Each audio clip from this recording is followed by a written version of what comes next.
So Tanya said, the quality of men. Tanya, men might say the exact same thing. Sonia said, I'm not seeing the chat. You should be able to see it, Sonia. Everybody's here. Don Tania, thank you so much.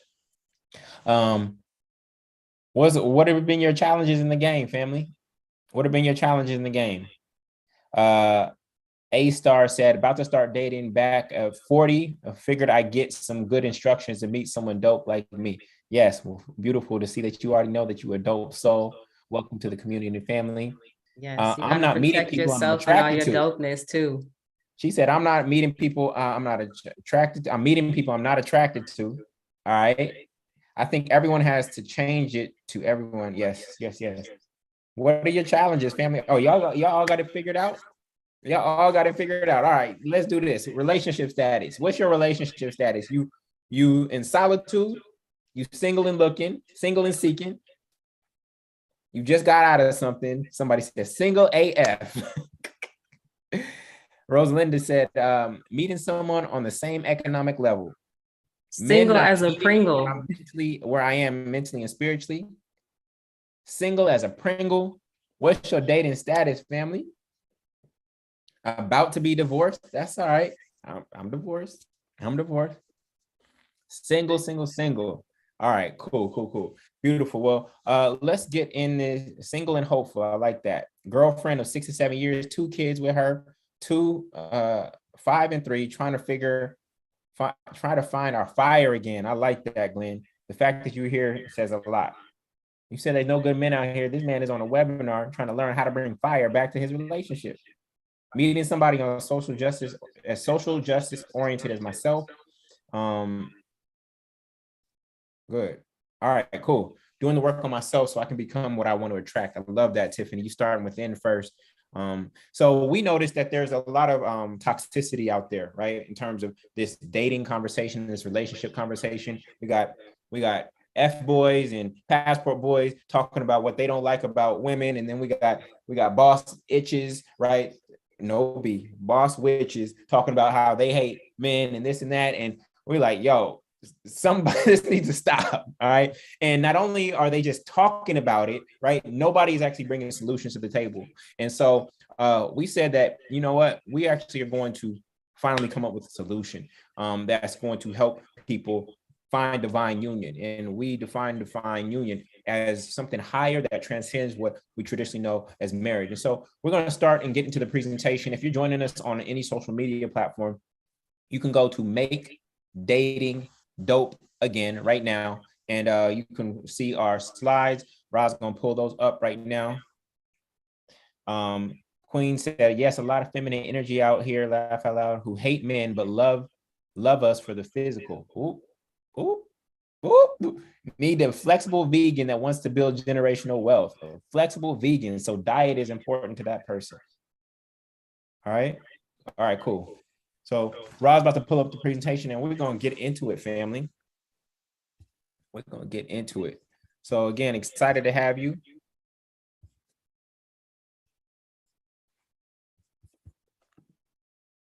Beautiful. So welcome to Dating for Divine Union. This is an encore presentation. There were so many people who could not make it on the first time that we presented it. It was on a Friday night, and some people may have actually been out on dates. We actually had people cancel dates because we set a rule: do not go out on another date before you watch this webinar. And so for those of you who couldn't make it, we want to do this encore presentation. And so let's get into it. Go ahead, Ra. So if you know you are a dope soul, please type dope in chat. If you know you are a dope soul, please type dope in chat. You know you dope, but for whatever reason, you're having difficulty attracting somebody on your level. If you know you're a dope soul, let me know in chat. Just type dope. If you know you dope, type dope. All right. All right. So, ladies, you saying there's no dope men out there? I see some in the chat right now. Fellas, you saying there's no dope women out there? They in the chat right now. All right. So you know you're a dope soul. Now there's some challenges dating as a dope soul, and we're going to get into that. But first thing is, we got tired of these dangerous dating streets, right? We also got tired of all these toxic podcasts with no solutions.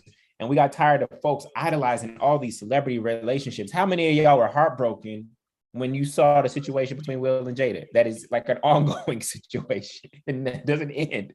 It doesn't end, right? So we realize that there's no archetype out there, that we have to customize our relationships according to who we are in partnership with. There is no singular model. You know what I found out, y'all? Kazi and Rod, you know what I found out? I found out that Claire Huxtable, otherwise known as Felicia Rashad, she'd been divorced 3 times. And the Cosbys was our archetype. The Cosbys are archetype. Now, of course, that's the character of her. But then in real life, beautiful woman, right? 3 times. So I don't know what's going on there, right? But many people uphold her as the archetype. So look, we got to stop looking for our better half and finally find our equal whole. I know that I found that in Ra. Kazi has found that in Nefra. And this is ultimately what we want. Now, real quick, we want to just share how our divine union came together. It's been since 2008 that this has all been unfolding. Kazi was actually in my living room for a one-day workshop called Driving School for Life, where I was leading a workshop to help people find their life purpose in my living room. And that's him right there in front. That's me in the back with my dreads. And so my friendship with Kazi started in 2008. He went on to start leading he got in the relationship game soon thereafter and was leading these workshops called Together Apart, where he would have panels of men, of dope men, and rooms full of women, rooms full of amazing women, right? Coming to ask questions to those quote unquote at the time high value men. Kazi was ahead of the game. I don't know if Kazi was a decade ahead of the game. All right. He soon thereafter got married to Nefra. We kept working together, and then he went on to do work with Queen Afua on the marketing side of her business. He was also, our brotherhood just goes back because he was also the first person that I helped close on a multifamily home outside of myself. So he was the first, he's closer number 1 of the entire multifamily movement. Then after that, Ra found her way after going to Egypt with Queen Afua, ended up working with Queen Afua. So Kazi and Ra are working with Queen Afua at the same time. And then I meet Ra at a conference. And so here we are, brother and sister. And it's just been amazing how our divine union right here has unfolded. All right. So Ra is a healer and an author. She's going to introduce herself and tell her story in just a second. Chris Kazi Rolle is a brand builder and a magnetizer. He does this work for individuals. He does this work for organizations, helping them attract the customer or the partner that they desire. And then me, I'm just a problem solver. I'm a problem solver. Some of you may have seen the image that I put on social media. I'm here to solve 3 problems. People are like, Jullien, aren't you in real estate? What you doing talking about Black love? Well, I'm here to solve 3 problems, family: Black wealth, Black love, and Black spirituality. That's what my life purpose is. And all of those converge and they are all intertwined. And so I'm solving Black wealth through multifamily movement, solving Black spirituality through Rich and Righteous, right? And metaphysical Bible study. And then I'm addressing Black love through this space with Kazi and Ra. So all of them are tied together. I'm not the expert here. They are the experts, but I'm happy to be on this journey and lead this vision with them. So our vision is to rebuild the Black family. We know that it has been destroyed and in many different ways, intentionally, and in some cases by ourselves. And we believe that we have a solution to turn it around. Over the past 2 months, you've seen me posting about Black love and the challenges that I've been personally having on my journey, and that we collectively have. And so we were sending out a survey, and we got over 1,000 surveys, family. We got over 1,000 surveys from people all over the country, and we've actually read them all. We've read them all. And so we went in the lab. We went in the lab just like they did in Black Panther. We was looking for that heart-shaped herb, right? We was looking for that heart-shaped herb. So I made this slide. Kazi and Rod didn't know this slide was in here. I made this slide, right? And so we've been in the lab though, right? Thinking of a master plan. And so before we go forward, we want to clarify what is a divine union, all right? What is a divine union? So for us, we define a divine union as a spiritually based, purpose-driven union guided by God, where 2 individuals become one and submit to a joint mission that is greater than themselves, while preserving and promoting each other's individuality, strengths, gifts, talents, and skills to fulfill the larger mission, hence the word submission. All right. So God is first and at the center of all that they do in a divine union. And so we made some clear distinction between what many people call a traditional marriage and a divine union. Traditional marriage is legitimized by the government. Divine union is legitimized by God. Traditional marriage is a one-time marriage contract, right? And this is part of the reason so many marriages fail, including my first marriage, right? Whereas a divine union is customized, evolving agreements. Customized, evolving agreements. That's a big one for people, all right? And then traditional marriage, it's focused on giving birth to children of God, right? Whereas a divine union is focused on giving birth to children of God and divine ideas. So divine union can come together and not just give birth to children, but you're actually giving birth to an idea. Then traditional marriage, they say women should submit to the man. Well, if you actually read the scripture above that one, you'll see that they're supposed to submit to each other. And the reason we call it a submission is because you're supposed to submit to the larger, you're both submitting to the larger mission. And that's what a divine union is in the divine union, both submit to the union. Traditional marriage, the main purpose is romance. A lot of people focus on that. Valentine's Day just passed. What she or he can give to me. Whereas the main purpose of a divine union is co-creation, right? What can we give to others? What can the two of us coming together create and give to others? And then traditional marriage is seeking each other's happiness, whereas divine union is seeking each other's holiness or wholeness, right? So this is a completely different type of relationship. Now, if you would like a divine union, please let me know. If you would like a divine union, type divine in chat. If you would like a divine union, even if you have a marriage, we had somebody here said they're trying to rekindle the fire in their relationship. If you would like a divine union, type divine in chat. If you're joining us on social media, you can go to Make Dating Dope again to see the slides. That's Make Dating Dope again to see the slides. I pinned that there. Again, if you're joining us on social media, you can go to Make Dating Dope again.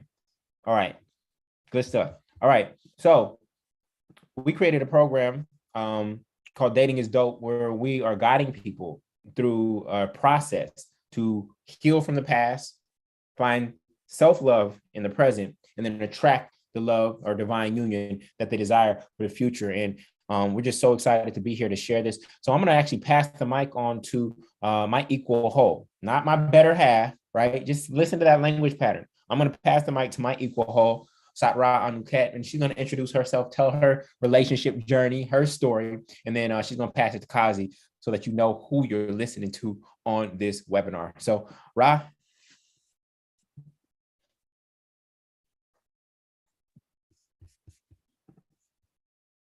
Can't hear you, love. Oh, there you go. All right. Yeah, just technical difficulties. Was trying to man the slides.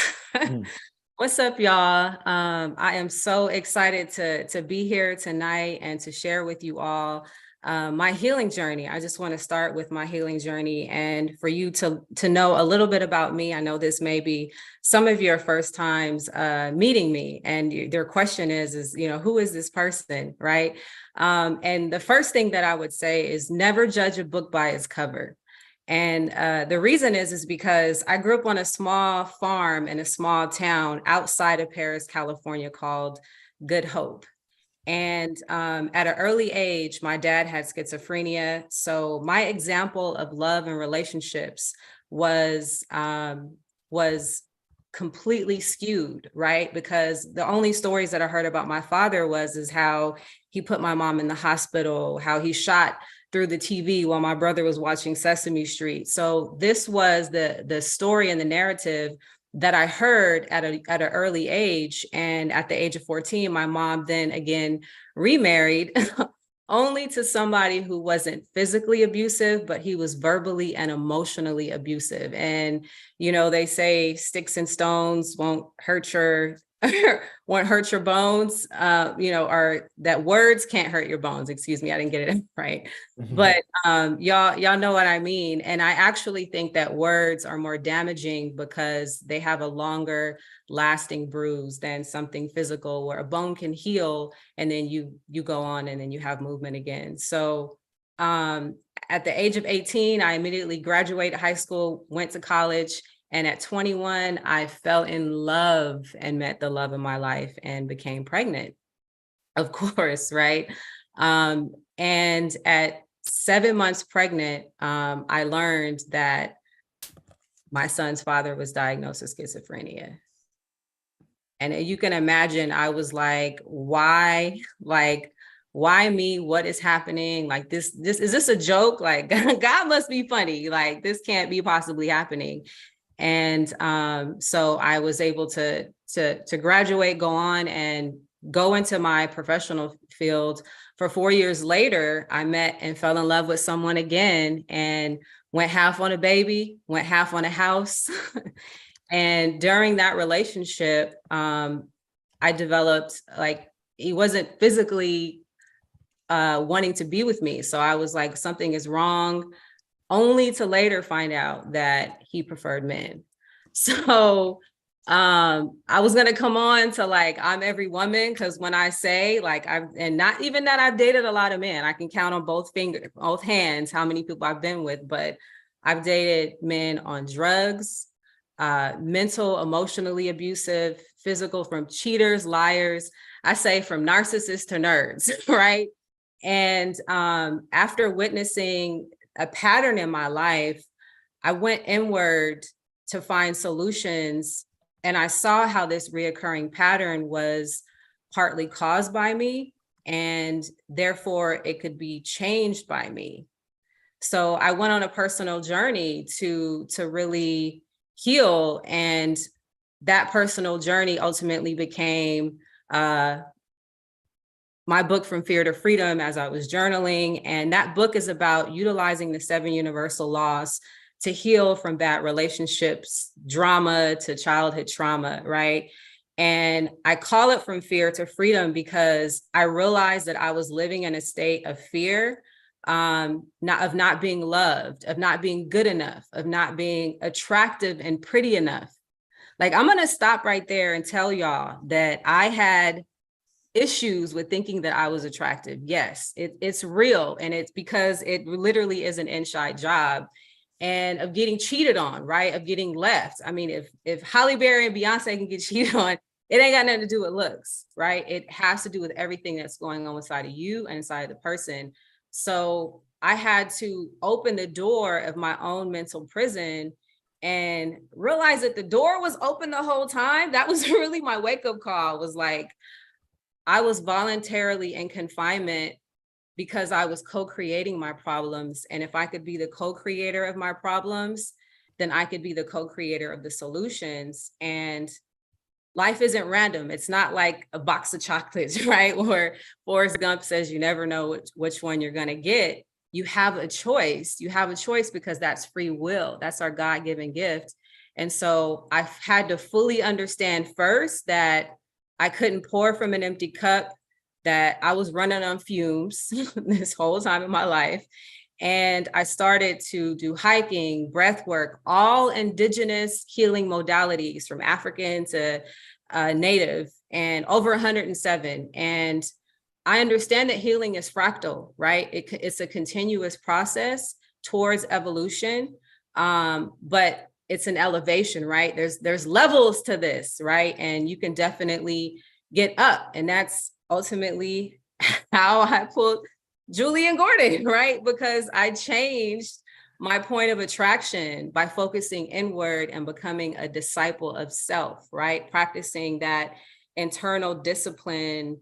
I was able to ease myself out of that direction into the direction that I wanted to go, and ultimately, attract the love that I knew I deserved. So yes, you can get out of the sunken place. It's not impossible, because as a healer, I've spent years working on myself, and I've experienced this transformation firsthand. And I'm here just to share my process with you, to inspire you so that you can take control over your love life, starting with self, so that you can ultimately come into divine union. First, divine union of self, and then divine union of the one that you want to attract. So with our coaching and our guidance, you're going to learn all of the points of attraction and practices.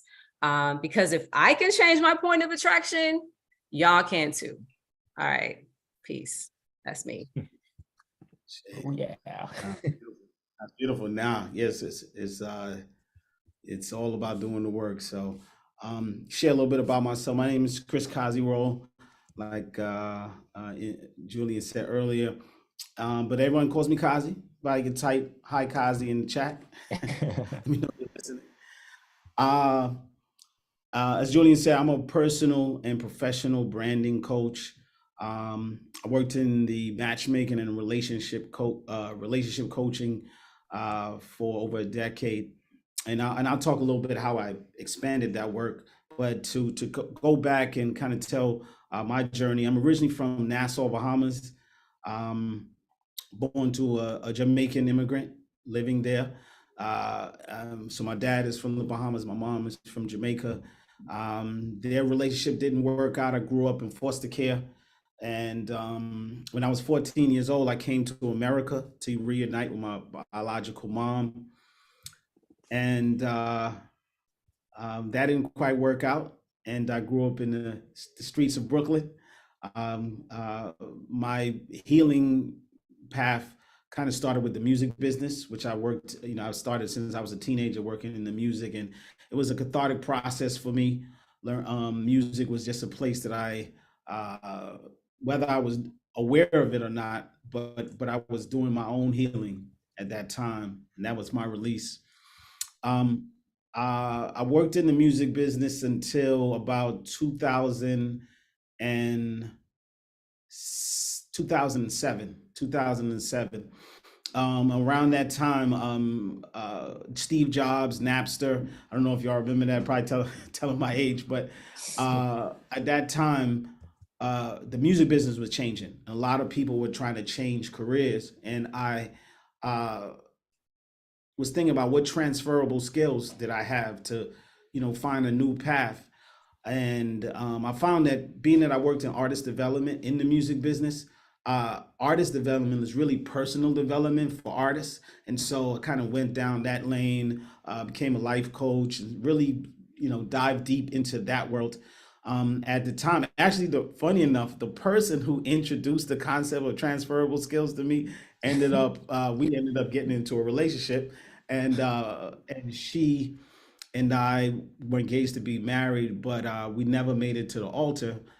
And I think it was because even though we both were ready for love, we weren't necessarily really ready for that level of a relationship. But you never really know why that is. And so it made me start to question, like, what is the biggest challenge in relationships? And how do we overcome it? And so, as you know, in the life coaching, you can go in many paths, such as career and finance and health and wellness. But I focused on relationships. Um, and as I was doing that work, I'm a voracious reader. I love research. And so I read everything I could get my hands on. Got involved in a lot of courses and programs and retreats. And that's how I met Jullien, actually, on that path. He started a program, and I just was so intent about finding my own healing, um, that I just really became a student of that work. And during that time, I started to expand my classroom. I would bring friends over. I had a brownstone in Brooklyn. I'd just bring people over, and we would just have these conversations. And it was just really totally organic, but it just gets so I couldn't even hold the people in my house anymore.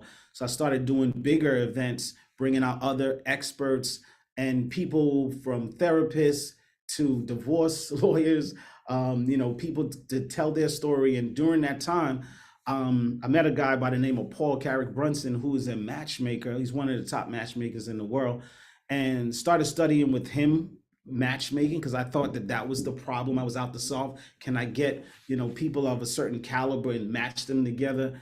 But, over the years of doing matchmaking, I was doing that for over 10 years. I started to realize there was a real problem.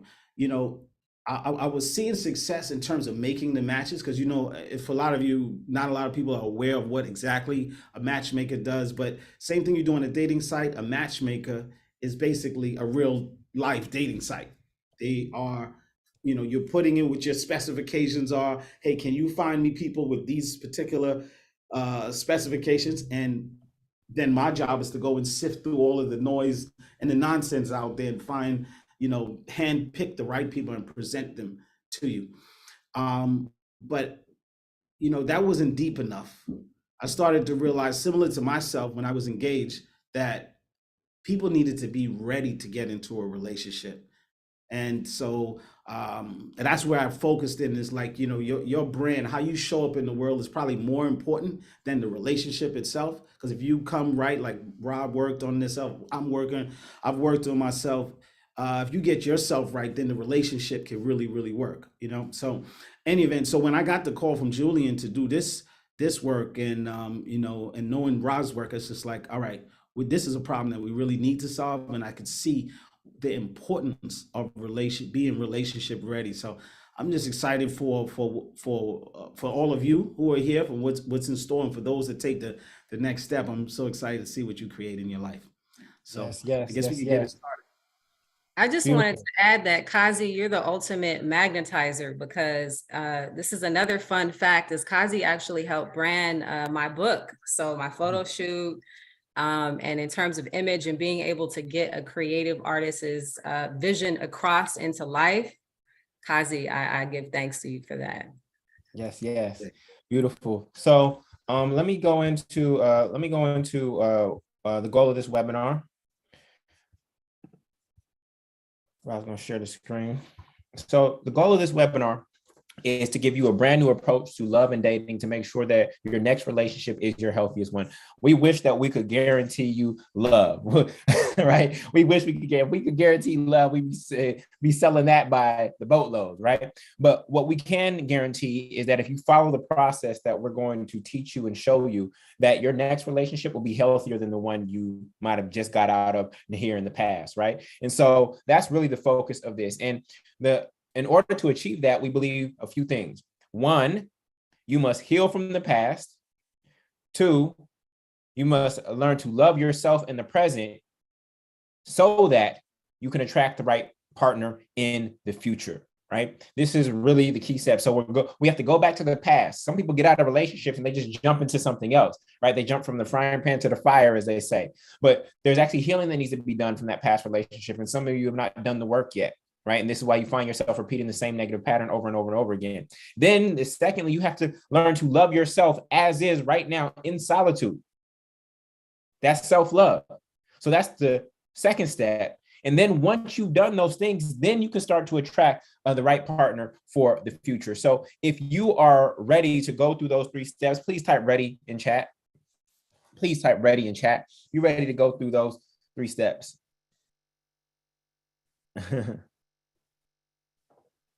Good. Yes. That's exactly what I had to do in order to even be ready for this divine union with Ra. And what I found is that when you actually do that inner work, family, the union can happen like that. In the twinkling of an eye, as they say. Ra appeared, but she was already there. But I wasn't ready to receive her or to see her yet. And the same was true for her experience of me. But once the healing works, somebody posted this recently, the most attractive thing you can do, because we're talking about you'll hear us talk about your point of attraction or your points of attraction. The most attractive thing you can do, family, guess what? Is heal. The most attractive thing you can do to bring your divine partner into your experience is to heal. Well, babe, it has nothing to do with the external, family. Go ahead. I wanted to add, if you don't mind, because the story, you said like how close we were, but how long were we around each other? 100%. So we should have put the picture there. So Ra and I were talking, right? And one day she texted me a photo from when she was younger, in her 20s. And in the photo, I see another woman next to her. And I said, what is Nikki doing in this picture? She's like, what do you mean? Nikki Henderson? I said, yes, Nikki Henderson. She said, that's my cousin. Now, Nikki Henderson and I went to college together. This was my homegirl in college. And she's like Ra's twin, but she more chocolate. And so what that means is that Ra and I have been circulating each other for over 2 decades. We've been 1 degree away from each other for 2 decades. I actually went on to do workshops in Big Bear for Nikki's family. They have a foster care agency, and I was doing workshops in the same way I do workshops for y'all. I was doing workshops for foster youth. And so I literally know half her family already. I literally know half her family, and I've known them for 20 years. Can't wait till I pull up at that family reunion. That's going to be interesting. So, and then the way Kazi has brought us together and being that bridge, like the person who you're looking for is probably closer than you think, family. They might not be in your, for some of you, they're in your cell phone. You've just been overlooking them. And for some of you, it's 1 degree away.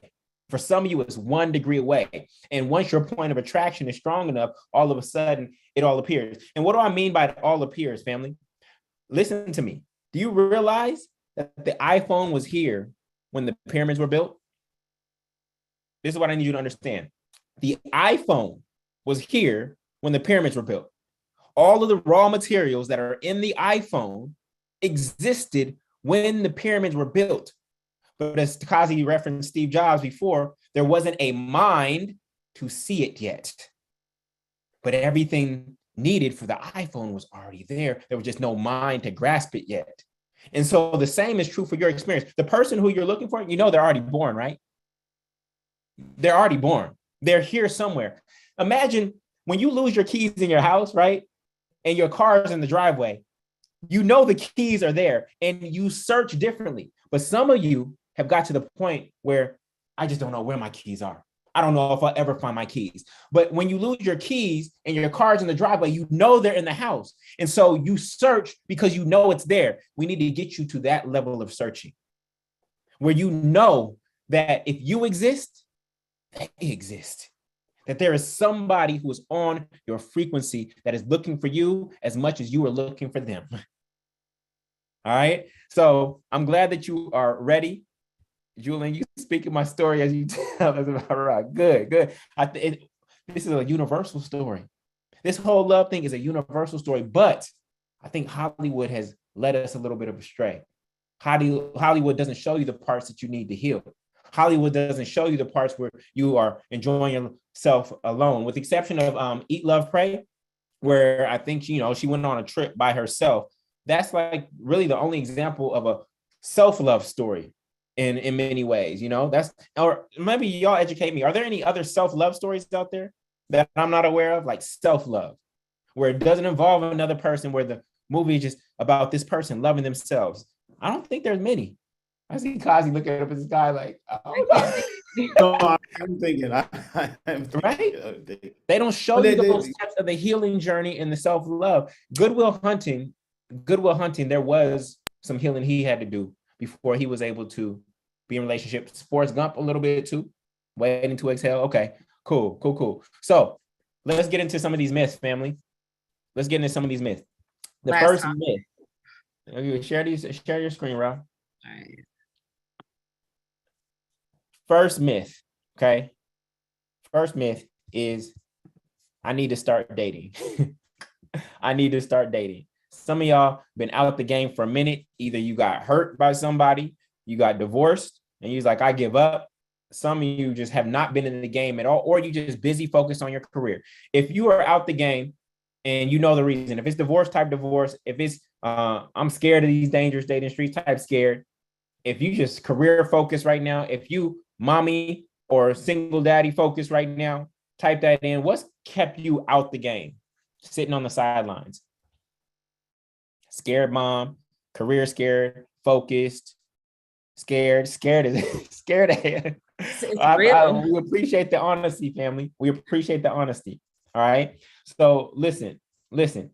You think you need to start dating again. And the reality is that most of you aren't even dating, right? So we got some good news. You don't need to start dating. You need to stop dating. Everybody say, stop dating. Everybody type, stop dating. Just stop it. Stop dating.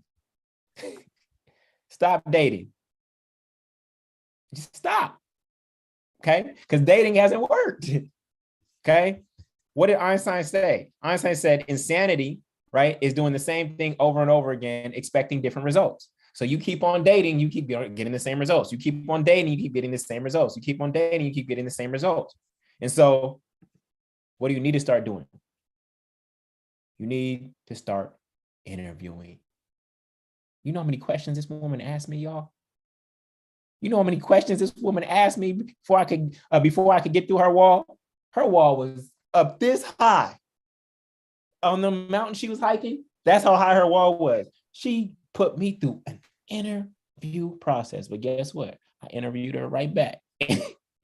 Question she ain't never heard before. Huh? Nobody ever asked me that before. All right. So I'm gonna pass it to Ra to go forward. And the reason why we need to stop dating is because the game is all wrong anyway, right? And the good news is that there's nothing wrong with men or women, right? It's just something wrong with the process. And so the problem with traditional dating is that right? We go out with whoever we're physically attracted to, who looks good on paper versus having a consistent process, right? We go by emotion and our emotion be steering us wrong. And then the focus of what, right? We're doing fun things together, are doing each other. Y'all know what I'm talking about. Not can we do life together, right? And then it takes place at night. And y'all know when the freaks come out, right? So our guards are down, we're getting a little tired. And then the where, it's loud activity-based environments where the focus is the activity and not the actual person, right? It's the entertainment, not alignment. If I unmute on Instagram, they're gonna, it's gonna be an echo, babe. Yeah, and then, so there's no standard process or selection criteria, right? We're just out here winging it, right? And then the how much, it's already cost us so much. Like in the survey that we sent out, I counted up how much money I spent in my last relationship, and it was like over $40,000. It's ridiculous because of my issue of like overdoing, of overgiving, right? So I'm so glad that I finally just stopped and I began to develop a process. And I'm going to go ahead and pass it over to Kazi to talk about why the focus needs to change. Yeah, I think that we could take a look at the way we date, or like even just the first date. A lot of times when we go on dates, we're going on entertainment based dates as opposed to alignment based dates. And we'll compare and contrast the two against each other. And also, I'd love to get some of you giving your ideas as well. So we know that most first dates, the easiest ones to go to is the movies, and at the movies, you're not really even focused on each other. You're looking at the entertainment. You're looking at the screen, or you might go to a club. Now, at the club, you are drinking, you're inebriated, you're trying to communicate, but it's loud music. That's not a place to really connect. Or you're at a dinner party where you're also just entertaining everyone who is there and trying to connect with others, but it's not really about the two of you focusing on each other. So these, what I would call bad first dates, because these are dates that distract you from each other. So in the chat, what are some other bad first dates, using this as a framework? What would you say are some bad first dates that distract you from the other person as opposed to connecting deeper? Some say, all right, going out for drinks, football, basketball game, right? It's all right, just went on a week ago. Strip club. Oh yeah, that's definitely a bad first date. Comedy show, sexual innuendos, comedy show, double dating, right? double dating, right? Concerts, shopping. Yep. Salsa dancing. Yes. Yep. Now that's fun. So salsa dancing is fun, but you're not going to get to know that person, right? Yeah, unless you do, some of the things we're about to go into before or after the salsa dancing. Okay, so these dates are the way that you deepen a relationship. These are what we call alignment-based dating. One could be a walk in the park, right? There's no other distractions other than each other, filling the gap by connecting and going deep. We all know about those first phone dates. Yo, we was on the phone for like 4 hours. Oh my gosh. But those are really important. That's a really important time to interview and get to know the person you're with. And this is one of my favorites as a matchmaker. I've always told my clients the best first date is a cup of coffee at a coffee shop. It's inexpensive, and it's like stripped down. You're not really dressing up to go to a coffee. You're just the real, Right. right? And you sit down, you're with that other person. So these are what we call great first dates. Based on this criteria, type in the chat what are some other good first dates. Coffee dates, museum. Oh, yep. Art gallery. Yep. I just went to the museum this weekend. It was beautiful. Tacos. Yep. Museum, park, picnic, ice cream, community dates, right? Pizza, sipping paint. Yeah, that gets a pass. Nice. So y'all get the picture. These are dates that deepen. Okay. Can I share? Do you mind if I share with y'all what Julie and I? Oh, please. Yeah, yes. All right. Let me come on camera for this. Someone said a walk on the beach. So actually, we went to breakfast because it was in the daytime, right? I had to make sure he was available. And we went to the beach, but I had a solar return reading. For any of y'all that know astrology. And it was with a person that was like booked. So he waited an hour for my appointment. And it was beautiful. That was beautiful to me because he actually took the time, and I didn't stop myself from like living on with my life, right? And just dropping everything for a man, right? I maintained my boundary and he respected it. So it was beautiful. I almost didn't return. She almost got left at the beach, y'all. Solar return. I almost didn't return. Would have been on that big blue bus. I'm joking, y'all. I wouldn't have left this woman at the beach. Joking. And the reason is because the relationship is only as strong as the quality of the questions that you ask and the honesty of the answers. And I know some of y'all are like, well, how do I know if somebody's lying or not? We got a solution for that. We're gonna get to it. So when it comes to this dating process, I was in sales and marketing at a major medical device company, and I had to hire and train a lot of talent. And I saw parallels with the dating and hiring process, and it became the foundation of 100 Dope Women and Men.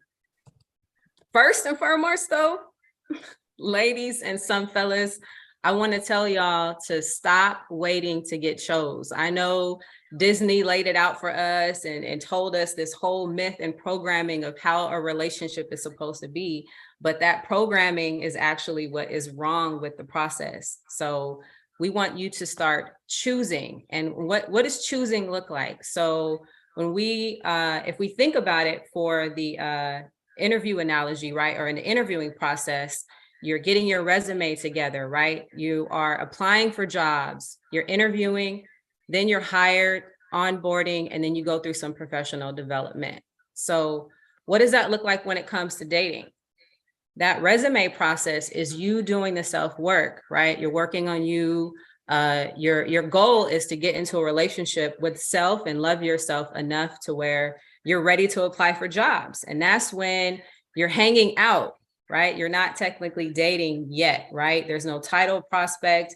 You're just developing a friendship and getting to know that person. You're attracted to them, they're attracted to you. And then after that process, let me just skip to this slide real quick. All right, so you are now interviewing, right? You're dating, you have a new friend, a new companion, and then you are hired, right? Where you're committed. And for the sake of the metaphor, we're gonna title it with girlfriend and boyfriend, right? But you could call it whatever you want, right? Girlfriend and boyfriend, man, woman. So basically you're in an exclusive committed relationship where you've communicated to the other person, right? Where what you agree and what the expectations are. And it's a mutual agreement, right? Because the interview, right? Being hired is you're the company and they're the prospect, but it still has to be a reciprocal mutual exchange. And then once you are in a relationship, now you can go on to professional development. That is where you're courting, they're your fiance, right? You love them. You want to move on to partnership, because the work doesn't stop there. When you're with a job, you're always improving, you're getting updates, you're learning that. And so if you spend 40 hours a week with people that you work with and developing your career, and yet how many hours a week do you actually spend with your children? I'm not talking about where you're getting them ready in the morning and dropping them off and helping them with their homework, but actual time. Like, you spend more time at work than you do with the people that you love. So you have to be able to spend that amount of time with your partner and with yourself, and developing your relationship and developing yourself. And so then after you are engaged, right, your tenure, you're fully vested, right? That's where you are married. We end this thing for life, right? As long as it is working and we are in agreement and it is in alignment, and it is for both of our goods, and we're able to communicate and have those check-ins, right? Like the annual performance reviews that you get at work, right? It's a different approach, but it's important because it helps with opening up honest communication. So I'm gonna pass the mic back over to my brother Kazi. But before I do, there's a term in corporate America and in HR, and it is hire slow, fire fast. And the reason is because your rigorous process is going to disqualify people who aren't serious, so you don't waste your time or money. Like, I was also in training when people would come in and they would get hired in onboarding, and we had a rigorous training process where people would go through 3 weeks of testing questions and knowing information, because it would weed out the people that weren't serious. And we need to have a process so that we don't end up stigmatized or caught up in ooey gooey goodness, right? So we have to make sure that we have a process and we respect it. So let's talk about myth number 2. Okay. Myth number 2 is, can you bring it back up? My eyes and emotions will stare me right. My eyes and emotion will stare me right. Now, you know that's not true. You can't. Your eyes are not. Many of us, I'm sure all of us could agree. We thought something looked good on the surface and it really wasn't, or we led with our heart. Shoot, you could even listen to most of these songs that are out here. And this was Carl Thomas, man, that used to be my song, but he said it was love. Don't get me to singing now, but love at first sight. Michael Jackson, Butterflies. You give me butterflies. And this one is classic. I don't know how old y'all are on this. When I was in high school, this song, I get so. That's my falsetto. I get so weak in the knees. These are all very emotional, very surface. But the new thought, you can bring it up. The new thought that I want to anchor for everyone here. Oh, okay. I don't know who's moving the slides. You're moving a little too fast. Go back a little bit. So for those that lead with their eyes and lead with their emotions, I want to ask you a question. Type in the chat, true or false. If your eyes were reliable, you would not be on this webinar. If your eyes were reliable, you would not be on this webinar. True or false? Someone said they love to sing it. Thank you, Julie. True. So we know we can't rely on just our eyes and our emotions. Because if we were to lean on our eyes, you go to the next slide. If we were to lean on our eyes, we would look for things that a lot of us get entrapped with: the abs, the face, depending on your preference. But everyone has a body parts that we're very. But if you seek with your eyes, you're gonna miss a lot. You're gonna maybe think that something is good because it looks good on the outside, but you're not looking on the inside, and that's where we want to focus in. Because we hear a lot of talk about high values man. What about a high values man? That's where we need to be focused on. A high values man or woman. Yep, someone said looks are deceiving. Ashe, amen. So a vibrational match is more important than a visual match. I'll say that again. A vibrational match is more important than a visual match. An alignment of values is more important than one's value, right? One more important than, you know, those physical attributes.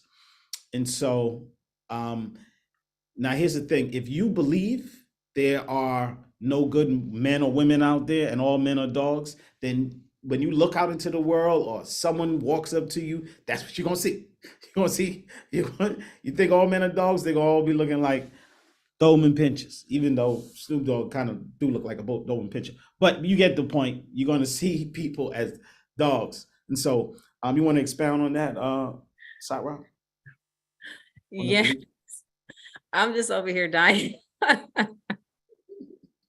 It's so true though. And like, it's because the subconscious mind doesn't distinguish the difference between good, bad, right, wrong. It gives us exactly what we focus on. So if we're focusing on all men are dogs, then that's what we're literally going to manifest. And scripture supports that. In Matthew 8:13, it's done unto you as you believe, right? And so I have a question for you. Like, what if your eyes were misleading you, right? What if how you were seeing is completely inaccurate? And you have to believe, because if you exist, they exist, right? And but you can't think that you're so special that you're not gonna ever match with anybody, because you're gonna end up being unmatched. So I want to play a game with y'all. All right, so in the chat, and if you played it before, don't give away the answers.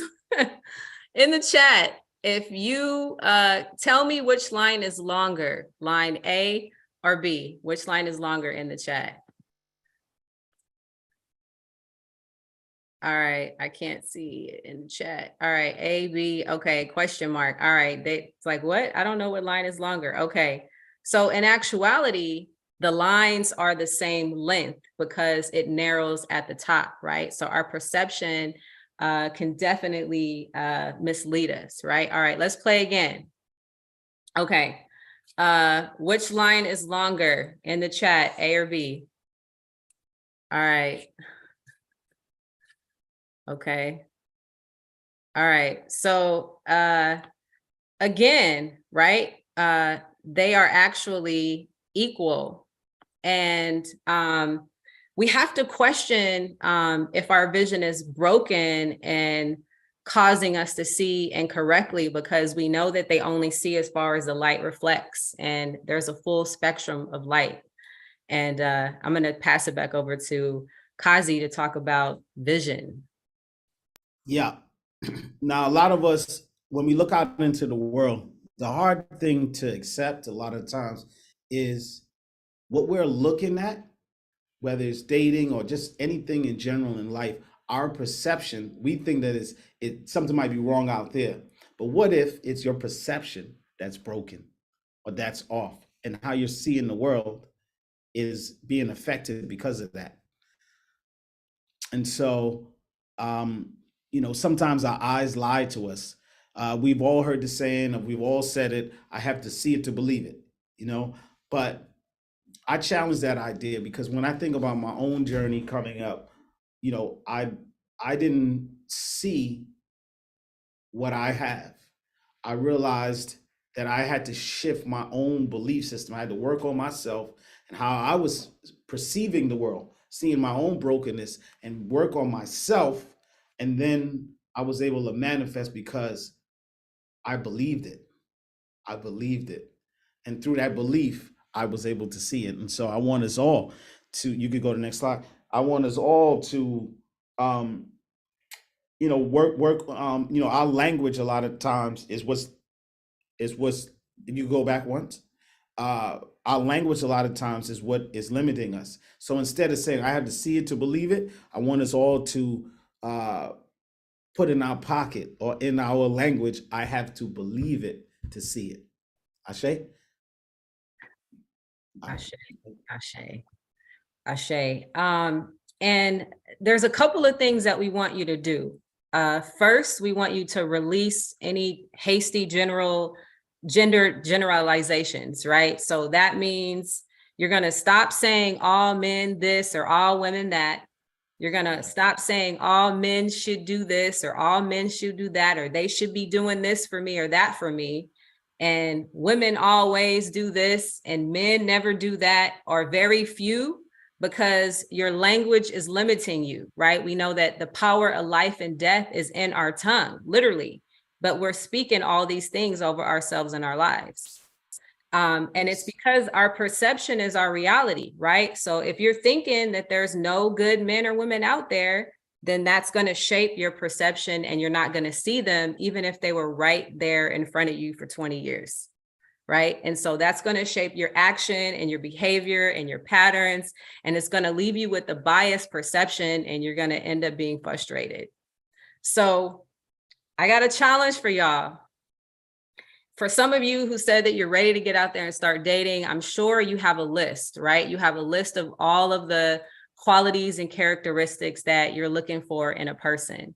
I want you to go out on a blind date, not an actual blind date, but a date where you are able to remove the physical temporarily and look at the values and the qualities that you want in the person versus height, versus looks, versus whatever, right? Unless it's like a red flag deal breaker for you, but see what kind of values you're looking for in a person. I know I went and looked back at my list when I was like 20. And I said I wanted a man that was 6 feet or taller, and he had to be a bit mentally off. I literally wrote that in my life and didn't know it because I thought that a version or what someone's expression of love is like, he don't love you unless he crazy about you. No, that's not healthy. So go and take a look at what you're looking for and what you are valuing in seeking a potential partner. And we're here to help you. This is what the program and the process is all about, to give you a different perspective on that. So type in the chat if the old way has not been working for you. Type in the chat if the old way has not been working for you. Old way hasn't worked. Not working. It's for the birds. It really is. All right. And the problem with the old way not working, as I mentioned, right, I was an overgiver and I didn't trust my discernment. I didn't know if it was my intuition or if I was being manipulated, right? And in our survey of over 1,000 people, 14% of y'all are sometimey, like you sometimes trust your intuition. Nah, I'm gonna move y'all over into the 47% and say, almost more than half of you don't trust your own discernment because you just don't, because you've been hurt, right? You've been burned and you don't know how to trust yourself anymore. So there's a way that you have to heal and kind of come back into that process so you can be empowered and trust yourself again. But in the meantime, right, we're gonna have you rely on a process of disqualification instead of using your discernment.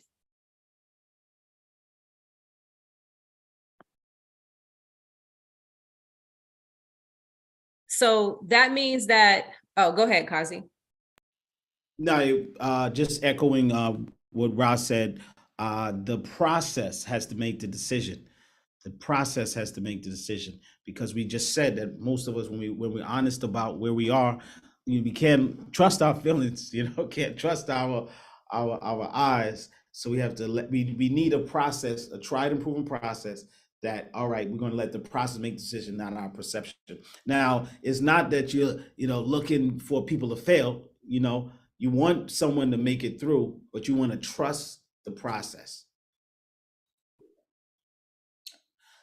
Again, the relationship will only be as strong as the quality of the questions you ask and the honesty of the answers, because the two has to be in tandem. You could ask them good questions, but if people aren't honest, then but we'll get into some ways how to deal with that. But our first question is, what does disqualification look like? Type in the chat. What does that look like? What it look like? What does the are you ready for that answer? I didn't see it in the chat. I'm waiting for y'all to make sure. No job or ambition, no meeting criteria. Oh, help me understand what that looks like. That's a good question. Yeah. That I didn't really have one. I didn't know what my disqualification process was. Somebody Not said no in job. that. No Oh, job. I gotta jump in real quick. What? I gotta jump in real quick, y'all. So listen, y'all. As dope souls, you emit a whole bunch of light into the world. Okay. And what has happened is light attracts people who are in dark places. Light attracts people who are in dark places. And you have to be careful not to be attracting moons that are actually reflecting your light back to you. The moon does not generate light by itself. But because you are so bright, when you see the moon, when we as dope souls go out in the world, we look with a light lens. We can see the good, the God, and the light in everybody. But that is actually our own light being reflected back to us. And so we confuse that as, oh, that individual, right, is bright like me, but it's actually your own light being reflected back to you. And so you have to be very careful in this discernment and disqualification process, not to mistake your light, you as a light generating being, with somebody who's actually there to suck your light from you, or is just reflecting your light back to you. Who would not be brightened by you being in their life? Who would not be enlightened by you being in their life? Anybody would. This is why you could almost be with anyone, except the fact that you ultimately need two suns. Because when you are no longer, when you have a day, and I had a tough day today, when you aren't in your light space, who is there to light you up? Now, if nobody's there to light you up because you're always the light giver and always the light generator, then everything goes dark. And that's how you really know, is that when you turn your light off, even if you just temporarily just cut your lights off, you just temporarily cut your lights off, right? And all of a sudden, you realize that nobody else can see. Nobody else can see because they were relying on your light the entire time. Everything was based on your light. And so a moon is naturally going to want to be in your orbit, naturally. But just be careful to not mistake your light for theirs. In many cases, they don't have it. And this is why they're attracted to you. And this is what gets us confused, because we're like, oh, that person lit like me. No, they're not lit like you. That's your light reflecting back to you. Ashe. Shout out to the dope souls. Keep shining your light for the world to see. I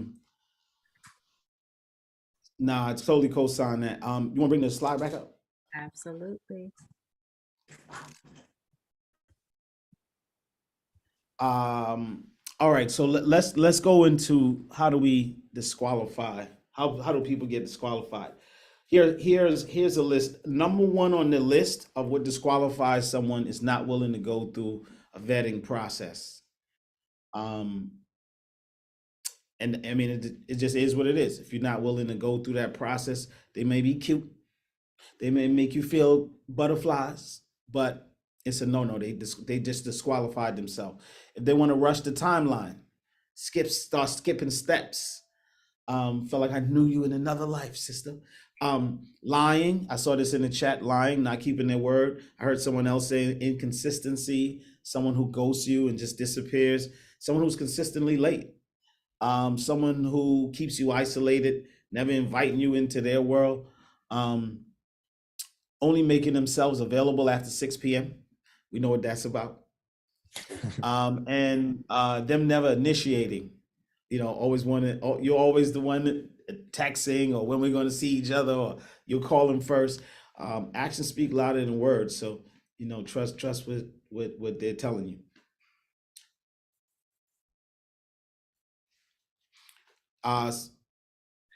So yeah, the number one disqualifier, right? The process, and y'all are familiar with Steve Harvey's no sex for 90-day rule, right? Well, that's nice, Steve Harvey, but we're gonna slash that.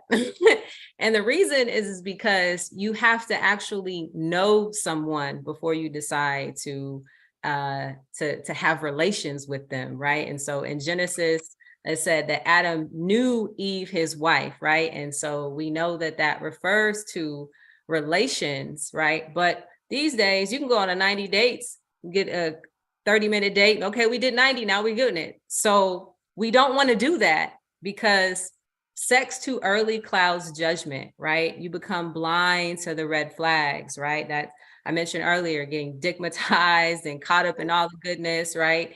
And you can't make sound decisions after that because you're hijacked by your emotions.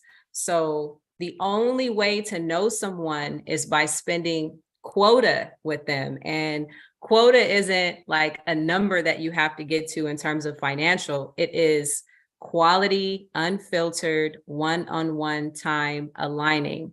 That is quality, unfiltered, one-on-one time aligning. So before you get to the sexual activity, right? Make sure that you are spending 100 hours of quality, unfiltered, one-on-one time aligning. And so that's not texting, that's not Netflix and chill, that's not dinner parties, clubs, right? Those aren't examples of quality, unfiltered, one-on-one time aligning. That doesn't count. Yep. Now, during that time together, the reason why we say 100 hours, there was a study that was done. And in this study, they were kind of, researching how long does it take to build a friendship, a meaningful friendship. And what they found was that it took 40 to 60 hours to build a casual friendship, 80 to 100 hours to build like an actual friend, someone you could call a friend. And then but then you have another level from that, which is a good friend, someone you really feel that's a confidant, you feel a deep connection with. That took 200 plus hours. So it goes beyond just, say 90, wait 90 days before you have sex. It's spending that quota time and building a meaningful, connected relationship with somebody. So you can see all that's there. Because remember, the relationship will only be as strong as the quality of the questions you ask and the honesty of the answers. And you can't really get to that if you're doing entertainment-based dating. You're inebriated all the time. You're going out to the club. You're doing so much entertainment. You're not really looking into each other or building that intimacy, being able to see each other at a deeper level and to see if the words and the actions actually synchronize. And so that's why we say at least 100 hours. You go to the next slide. So I know many of you asked, and we can kind of talk about this. I think all three of us will have some feedback on this. Is like, how do you know if somebody is telling the truth, right? And so, Jullien, you want to elaborate on this? Yeah. So it's so we're asking all these great questions, and anybody can be capping, right? Putting their best foot forward and letting their representatives speak. Just, you ain't got to lie to kick it. How many of y'all embellished when you were on a job interview? Just how many of y'all embellished on a job interview? You was pulling out the stories and using these big words to describe the fact that you took notes for your last boss. Like, let's just keep it 100. Just a smidge, right? You brought your representative and not your true self, because you could have just said, I was taking notes for the CEO, right? You could have just said that. So we're going to listen to the words, right? We're going to listen to the words, but then integrity is when word aligns with action. So then you have to watch, okay? So somebody says something, right? I'm really punctual, okay? But you showed up late 3 times in a row. Your words and your actions aren't aligning. So you let them speak whatever they want to speak, and you just see if their behavior is in alignment with what they say about themselves. So you hear the words, you watch and observe, and then you wait to give them time to align with those words based on their action, or you see that they're not in alignment with their own word, meaning that they're out of integrity, and you walk. It's that simple. So you listen, you watch and observe, you wait, you give them time, or you walk. It's that simple. So that's how we think about it. So yes, it's one thing to ask a great question, but then your discernment, your listening, facial expressions, these are some things that actually have to be taught. We want you to be able to navigate this like you are a detective, okay? Because this is the most important decision in your life, who you decide to partner with. And so we are going to teach you how to read body language, how to, why is his eye twitching when he say that? You know what I'm saying? Why his lip go up when he do that, right? We're going to teach you how to read these signs so that you can get to the truth of what somebody is. He always clears, or she always clears her throat when she's about to lie to me. Like, you're going to start to see patterns, and we're not looking for negative patterns. We want the truth, and we want to accept people at face value. But again, if word and action are in alignment, then they're out of integrity. And if they're out of integrity in one area of their life, they're probably out of integrity in several areas of their life, and will likely be out of integrity with you. So we let people basically make their own bed. Okay. You said that you were all about family, but you ain't called your daughter the whole time we've been here. Like, that's just, the two aren't adding up.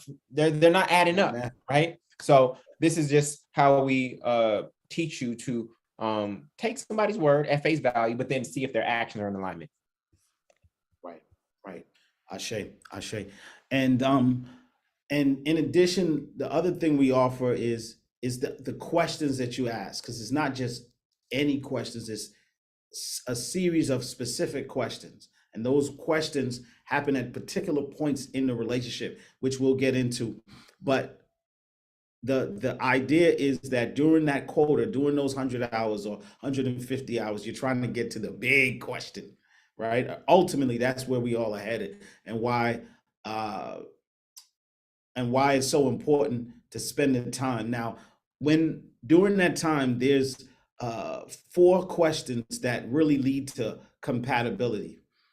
And these 4 questions are not just for you alone, it's also for the person who you're interviewing, because they're also interviewing you. So the first question is, are they good for me? And both of you would be asking this question. Are they good for me?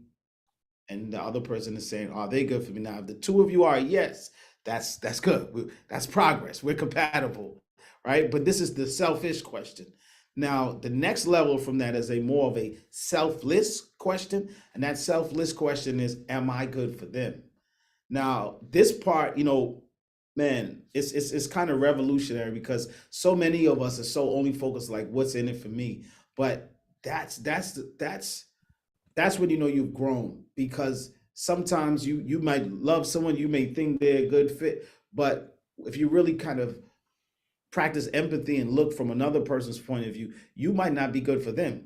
And you have to be willing to be okay with that, because you ultimately want all of the yeses to be succinct. So this is part of the reason why it's so important to just trust the process, and the compatibility questions are one of the foundational questions that happen along the journey. Now, to go further into the journey, similar to what Ra laid out earlier, as you go through the various process, we have a set of questions for each process. Now, we put those into 4 different buckets. So there's questions in the compatibility bucket that are similar to questions like, do you share similar beliefs? Can you live and work together? And there's many more there. And in the alignment bucket, there are questions like, do we move alike? Are we going in the same direction? In the intention bucket, there are questions like, do we have the same goals for this relationship? That's a good one. And in the commitment bucket, you have questions like, are we willing to work on this relationship to see if this relationship will work? Are we willing to work on it? So it's questions like that really that we have organized for you. And now we organize them also similar to the framework we showed you earlier at specific stages in the interviewing or dating process. And so as you do the self work, we have questions for you specifically for that. We have questions for when you're in that phase of hanging out, in the phase of dating or interviewing, in the phase of commitment, in the phase of courting, even all the way up to when you're actually married. We have a series of questions that will take you to another level of intimacy and building of your relationship. You muted, Rob. So dating myth number 3, I am ready for love. Y'all know that India Arie song. And I was actually listening to that song the other day, and y'all know the lyrics. She said, I will quickly give up my freedom to be held in your captivity. Run that by me again. So you're willing to give up your freedom to be captive for what? Like, why are we affirming that over ourselves? And in terms of being ready for love, everyone in this survey, right? How do you know that you're ready? Because a lot of people said, I'm ready. I want to start. Well, it's time. Okay, I get it. We're getting older. That's all relative. I've healed. It's amazing that you've healed, but healing is only one part of the job. And I'm tired of being alone. Like, okay, Al Green, like, I'm so tired of being alone. I'm tired of being alone. Being alone is hard, right? My divorce has been finalized. I'm gonna pause. We might a little bit. And I'm going to therapy. Therapy is amazing. It's great. You should go, but that doesn't necessarily mean that you're ready for a relationship. The truth of the matter is how do you know that you're really ready, right? You know that you're ready when you take that driver's test. You know that you're ready to take that test, but you don't always know that you're ready to get into a relationship. So we developed a relationship readiness matrix that is in 4 quadrants. So you could be ready or not ready to be loved, right? You're either ready or not ready to be loved. And you're either ready or not ready to give love. And within those 4 quadrants, you're either unhealed, hibernating, healing, or whole, right? And the goal is to get you to quadrant 4 where you're whole and you have another hole that you find. And so Kazi is going to break down what each quadrant is. So many of us, of course, we need to be in this quadrant where we have all boxes checked, right? But many of us, we start off with the desire for love, but never ask, am I really ready to love? So some of us might be ready to be loved. You could go to the next one. Might be ready to love, but you're not ready. No, I'm sorry. My bad. Hold on. No worries. Yeah. But you might be in a level where you are ready to be loved, but you're not ready to give love, right? Or you might be at a level where well, let's go. Let me go into the first one. So at level 1, you are ready to be loved, but you're not ready to give love. A person like this is pretty much running. You go to the next step. You're running away from yourself. You're running away from actually doing the real work, or you're running from relationship to relationship. You have the desire for love, but you haven't really asked the hard question. In the next quadrant, we call this person is hibernating. They're not doing anything. They're not ready. They're not ready for love. They're not ready to give love, and even though you can talk with this person, engage with this person, they are dead inside in many regards, or sleeping inside. They blame the whole world. They blame other people. And many of them know that they are the problem. They know that they're toxic, but they're just not ready to play the game. And they're not ready to engage in the work that's necessary. And then in the next quadrant, we have somebody that, like many of us I saw in the chat, they're doing the work. They're starting to do the work on themselves, but they haven't got to that stage where they are fully doing the work. And many of them, sometimes you're working on yourself, but you're so busy with life, you get so busy that you just are technically avoiding addressing what the real issue is, right? You're too busy to actually go for what it is that you want. And then lastly, which is where we all want to get to, where we are ready to be loved and we're ready to give love. That's the sweet spot, right? You're whole and you're healed. You're not longing from a lacking place. You know, I like to say this person is fulfilled. They're full and they're filled. They're so filled that they could share because they have so much inside. But they're not so empty inside. They're looking for the other half, or for someone to complete them. There's just they are loved and they have a general desire to share what they already have. And so that's what we call the relationship ready matrix. So the question becomes, what stage are you? Are you in the beginning stage where you're unhealed? Are you at the stage where you're hibernating? Are you at the stage where you're just in your healing zone? Or are you at the stage where you are complete and you are whole? Someone says sharing is caring. All right, and then you don't have to type that in the chat, but that's a real question you have to ask yourself. Where are you on the healing journey? I mean, on the whole journey. Sure. All right. So we want you to first and foremost stop dating if you aren't ready and if they aren't ready, especially if they aren't ready. I know a lot of women, we think that we can change him. He said he's not ready. He's too busy. He's ghosted me a few times. I still haven't met his kids. And he told me in 6 months from now, then if we get here, then I'll finally get this little carrot that's being dangled. No, they're not ready. You need to stop.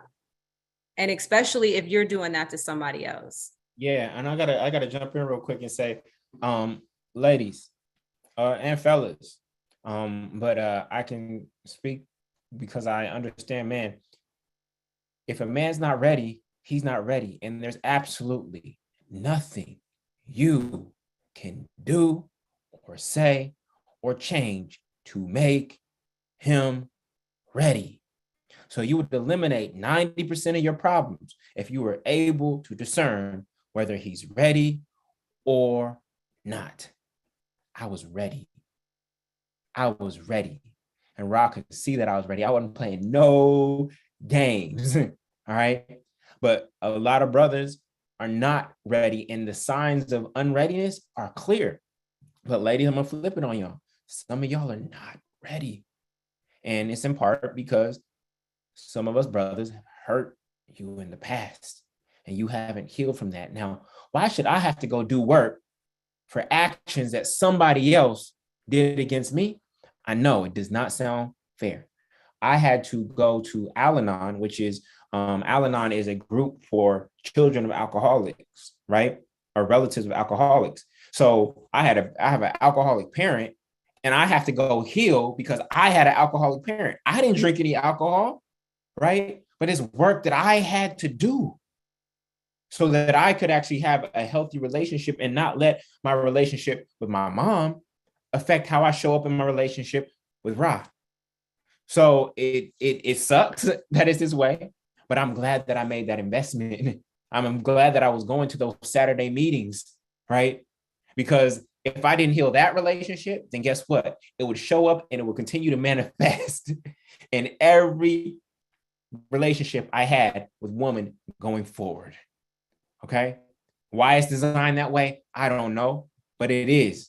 And so, you know, when you have work to do, and again, as Kazi said, some of you are hiding, some of you are running, some of you are unhealed, some of you are healing. Okay. Some of you are just focused on self right now, but there's a power that happens in the world when divine masculine and divine feminine come together. Okay. And when I say masculine and feminine, and I know there's some same sex folks out here, when I say masculine and feminine, it's not, that doesn't always mean man and woman. Okay. But when those two energies come together, there's something that can be created that cannot be created just by feminine alone, that can't be created just by masculine alone. It's when the union of those two are together. This is why almost every creation story has a divine masculine and a divine feminine, Now, I actually think that the divine feminine came first, but that's a whole nother that's a whole nother conversation, right? As above, so below. Just think about it in that way.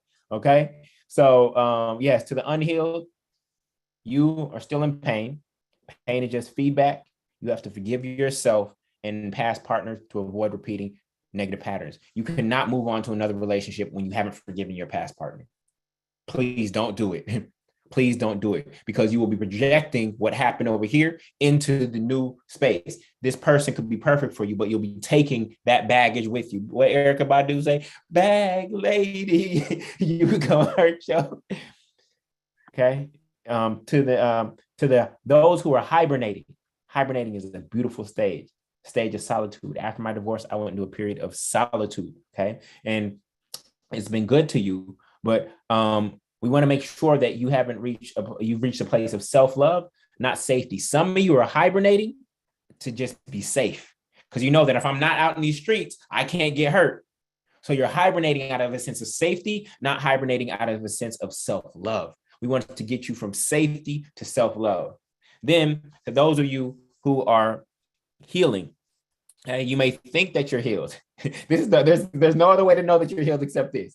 You may think that you're healed because you're not getting hurt. But the only way to know if you are truly healed is to get back in the game. So if I'm playing basketball and I sprain my ankle and I'm out for a week, the only way for me to I can think that I'm healed, but the only way for me to know that I'm actually healed is to actually go back on the basketball court and play again and realize that my game that I had a week ago hasn't changed. I'm not gingerly walking on this ankle. I can still do my crossover. I can still pivot. I can still play defense. That's the only way to know if I'm truly healed, is to get back out in the game.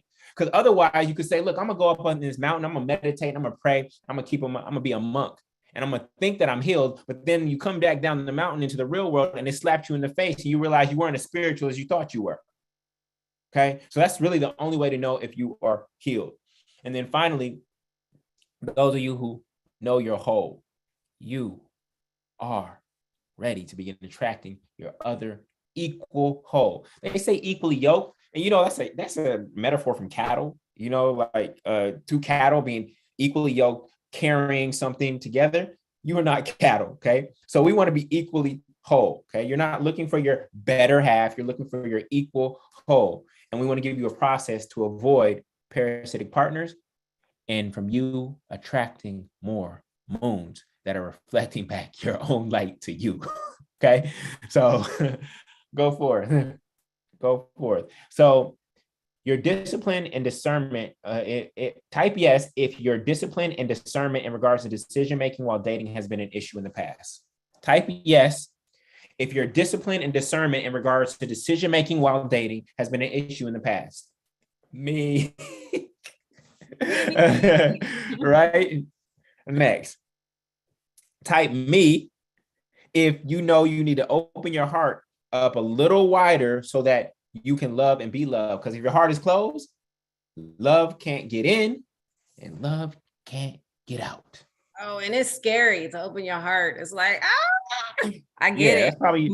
That's why some of y'all are scared. Type me if you know you need to open your heart up again. My prayer after my period of solitude and I was ready to get back out there, I just said, keep my heart open, God. Keep my heart open. That was my meditation. Keep my heart open, God. Keep my heart open. Because once that heart starts to close, guess what? Your inner world becomes dark. And now you become a moon. You become a moon. Let's go. Type yes if you want your next relationship to be purpose-driven, meaning that both parties and the relationship has a clear purpose. So there's the two little u's, lowercase u's, and then there's the yun that you both submit to. If you want your next relationship to be purpose-driven, it's not just about romance and giving flowers and gifts. All that can happen, okay? That's a level, but there's levels to this and there's something higher than that. And that's what can the two of us create in this world? It doesn't have to be a business, but what can we produce beyond kids in this world? In addition to kids, what can we create in this world that could not have been created if the two of us haven't come together? Okay. And then type me if you know money has been an issue in past relationships and you don't want it to get in the way of your next one. All right. Cool. So all those things that I just mentioned, This is what dope really means for us. Okay. You all said you were dope souls. Dope means to be disciplined, okay, in our decision making, open-hearted, okay, purpose-driven, having a reason why, and our partner and aligning with that reason, and then us creating a reason that is even greater than our two individual reasons. And then we're looking for economic stability. These are criteria. Is this woman or man sitting in front of me, are they disciplined? Do they have any rituals? Or do I see consistency in their daily life? Or is their heart open, or is it still shut off and it's still in pain? Because they keep talking about the ex all the time and what he or she did. I don't know if their heart is really open. Are they purpose driven? Are they waking up? Are they excited to wake up? Are they sleeping in? Are they lazy? Right? Is something driving them? Is there something greater than them that is guiding them? Or are they just after their own selfish ambitions? And is there economic stability here? Is there a financial foundation for us to move forward without getting into this nature of worrying about money? Right? I'm not saying, remember, it's high values man, high values woman, not high value. Do I want you and your partner to have abundance? Yes. But if that is your key decision-making factor, what's your job? How much you make? That is the wrong criteria, because guess what? It's a lot of people with millionaire, multi-millionaire partners who are unhappy in their marriages and relationships. Oh, that wouldn't be me. Okay. If that is the focus of your relationship, if that is what attracted you, so it will come up. So listen, if you are a single woman, you gotta stop taking advice from all your single ladies. Am I saying, that you realize that Beyonce wasn't single when she made this? Beyonce wasn't even single when she made this song. She know that that's her market. Got a song out right now too, babe, about being a boss, being a single woman, Sierra. And it's like people are like capping on her, like you're a whole married with a family, and you got this song about. Right, all my single ladies. So your single friends, family, they probably don't want what's best for you. Here's why: because when you get booed up, who they gonna hang out with? Who are they gonna hang out with? All right. And to all my brothers out there, you can't be listening to these passport bros who are going to South America to go get something that looks pretty, but that's subservient. And that woman's only option is to be docile because she's in poverty. That's a weak man.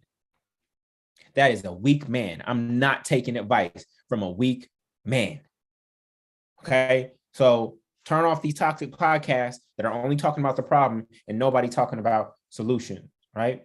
So with that, we want to invite you to a solution, a brand new approach, right? Because you've been dating since, what age did you start dating? What age did you start dating? What age did you start dating? 21, 18, 19. Back in the day. 16. Yeah, I was 16. Y'all been dating since your teens. Yep. And guess what, family? We still ain't got it right. That's okay. It's okay, but we got to try something new. So this program is for you if you've been repeating the same negative patterns and attracting the same partner in a different body over and over and over. This is for you if you've been out of the dating game, you're a little rusty, okay, right? Due to giving up, due to pain, divorce, motherhood, and you're ready to get back in the game. This is for you if you have difficulty finding or attracting quality prospects. Somebody typed that in earlier, and you feel like if it's not the delivery, if it ain't the Amazon driver, some of y'all gonna stay single forever. If it ain't the Amazon delivery man showing up, because you such a homebody, you don't go out no more, right? You gonna have some challenges. If he ain't on your route, if he ain't at the grocery store waiting for you in aisle 3, all right? And this is, you think I'm playing.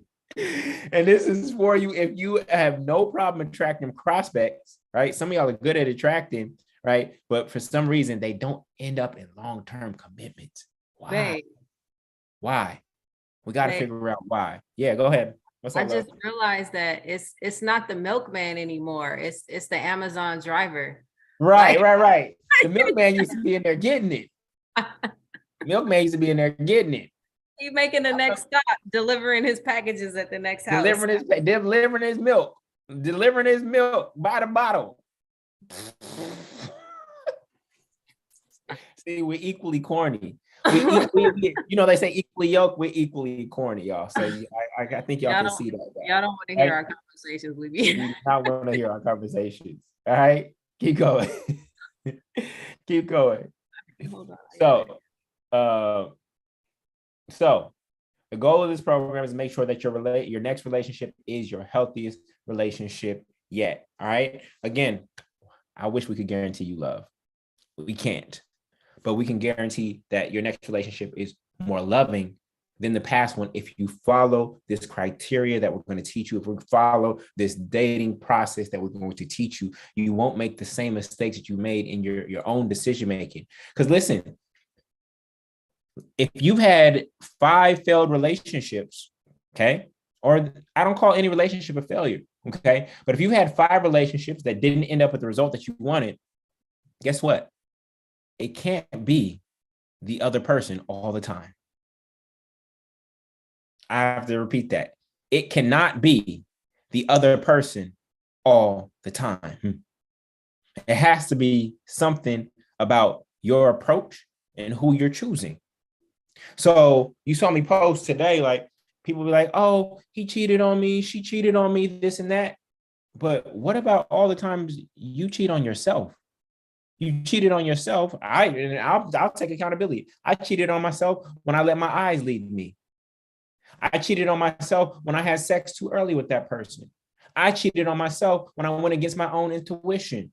I cheated on myself when I rushed into that relationship. I cheated on myself before they cheated on me. How about that?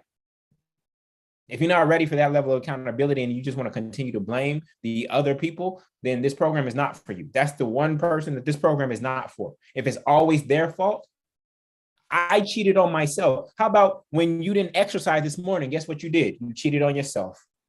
How about when you ate that food that you weren't supposed to be eating? You cheated on yourself. How about when you haven't done any of your New Year's resolutions since January? Guess what? You cheated on yourself. So now somebody else goes who has their own body and has their own choice, right? They go do something that they want to do, and then you get mad because you say they cheated on you. How many times have you cheated on yourself? Now, listen to me, family. In school projects, there were individual projects and there were group projects, okay? Now, if you were given an individual project and you still did it with somebody else, guess what that's called? What is that called? If you had an individual project, but you did it with somebody else, your parents helped you do it, what is that called, family? It's called cheating. Well, guess what? In relationships, in love, there is time for singleness and there's time for togetherness. And when you do some work that is supposed to be done in your space of singleness and you try to do it with somebody else because you don't want to be alone, guess what? You are cheating on the assignment that God gave you. When you do work that is meant to be done in your singleness, but you like, oh, I don't want to be alone, so I'm going to do this, try to do this together with somebody else. You are cheating on yourself on the assignment that God gave you in this space of solitude. You're cheating.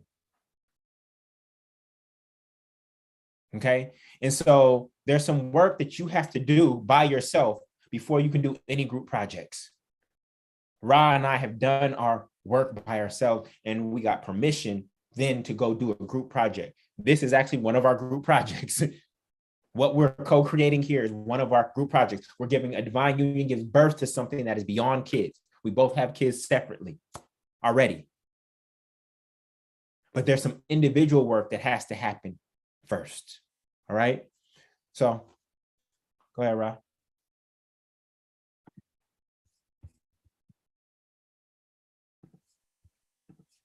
Are y'all with me? So some of you like Jullien Gordon, that's the real estate guy. That's the real estate guy, right? Here's why I'm so committed to this work. I'm not the expert, okay? I'm not the expert. Ra and Kazi, Ra being the healer, Kazi having all this experience in matchmaking, in personal branding, how to create your personal, your point of attraction, right? In this very visual based world.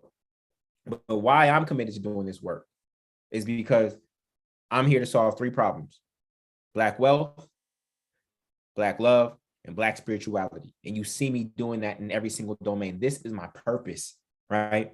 This is my purpose. And I can have the vision, but I don't have to be the one that actually executes on the vision. This is why I brought Kazi and Ra together. This divine download came to me and through me. And then I said, who are the perfect people to execute on this? And it was Ra and Kazi. And you won't believe the amount of love and support we have from other Black therapists and couples who we're going to be bringing into this fold to help guide all of us, including ourselves, to more wholeness in our relationship. Kazi is 10 years in. You think he stopped working on his relationship? No, he's continuing to grow and to develop. The work doesn't end. This is going to be your greatest, a long-lasting, healthy relationship is going to be your greatest space of learning, greater than your college education, greater than your master's degree, greater than your PhD, greater than all of that. All right. So this is why I do this work. Go ahead, Rob.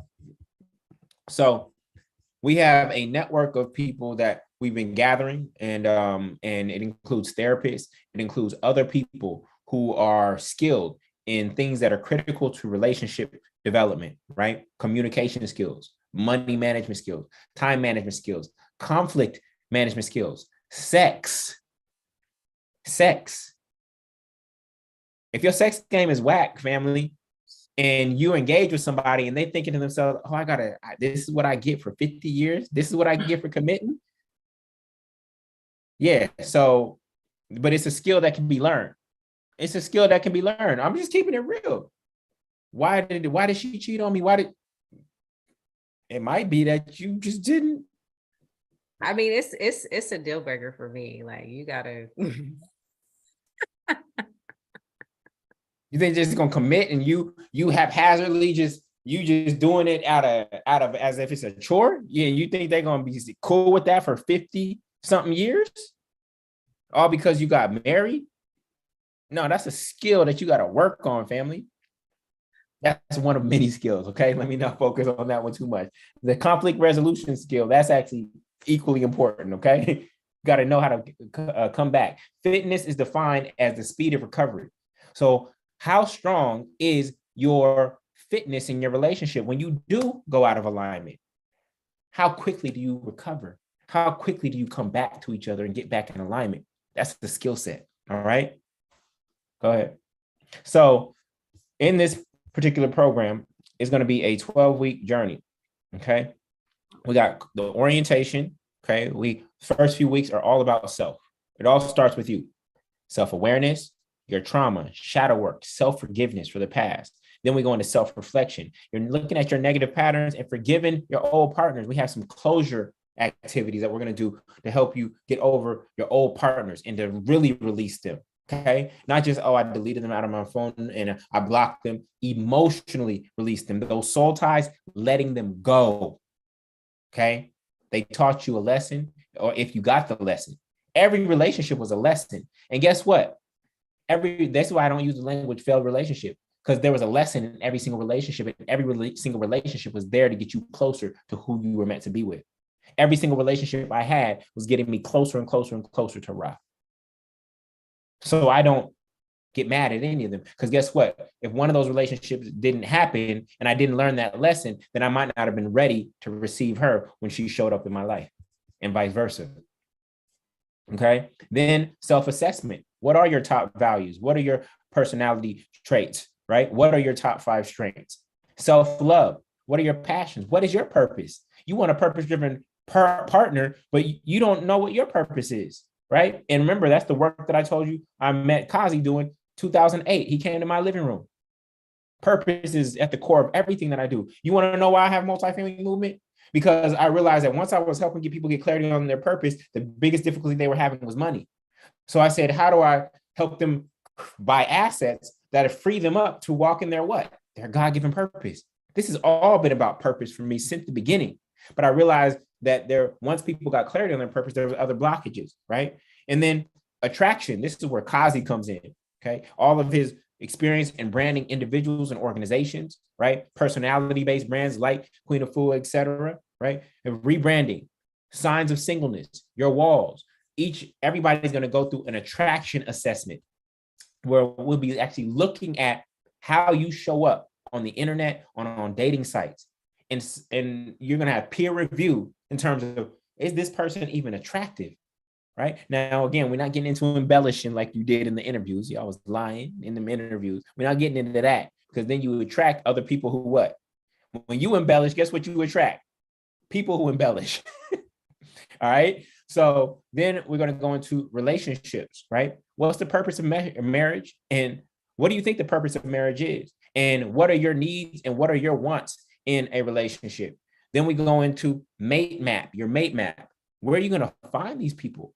Right? We have particular places where we want you to look, some unconventional places that we want you to look for potential partners. And we're going to go over your overlook list. Like I told you before, they actually might be in your cell phone right now. You want to know, guess what? Ladies, I got one for you. Imagine who you would choose to be the godfather of your child. For my single moms out there, who would you choose to be the godfather of your child? And if you could think of somebody and they're single, why are you overlooking them? Who would you choose to be the God? That just hit me. Who would you choose to be the godfather of your child? Think about that. All these qualities, you would trust your child with them. And that's your most delicate thing next to what? Your own heart. That's your most delicate thing next to your own heart. And if they're single, why haven't you considered them? Yeah, that's an interesting question. We got a lot more of those. All right. Then forensics, we teach you how to become a detective, right? What these questions are. We have hundreds of questions for each stage of the relationship, how to look for green flags, and how to determine if somebody's equally yoked and ready.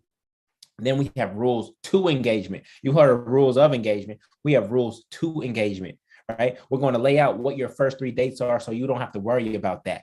You're going to have a structured first 3 dates that you just do for everybody.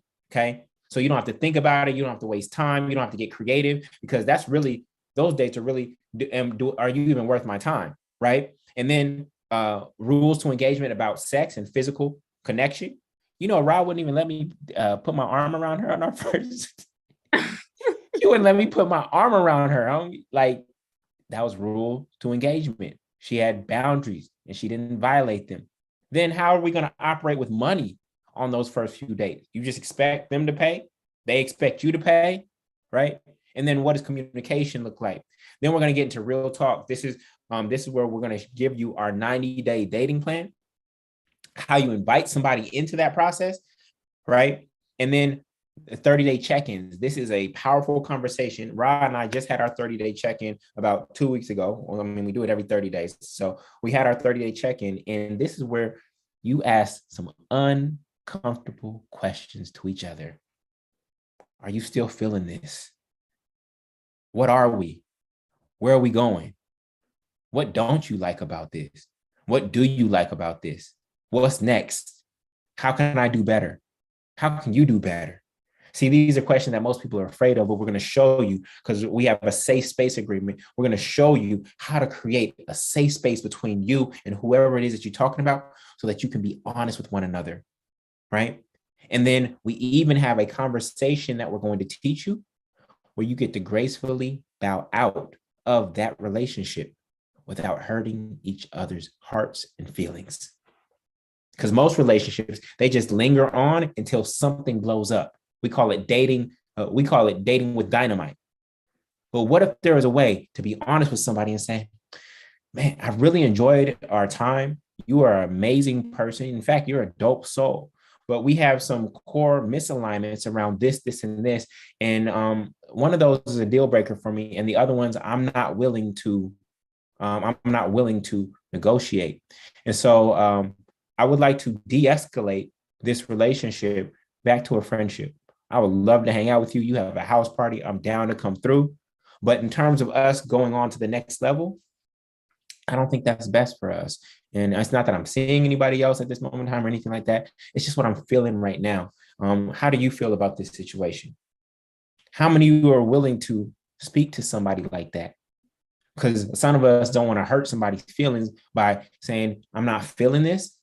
But when you don't say it, guess what? You end up hurting somebody's feelings anyways. Okay. So then finally we get into conflict.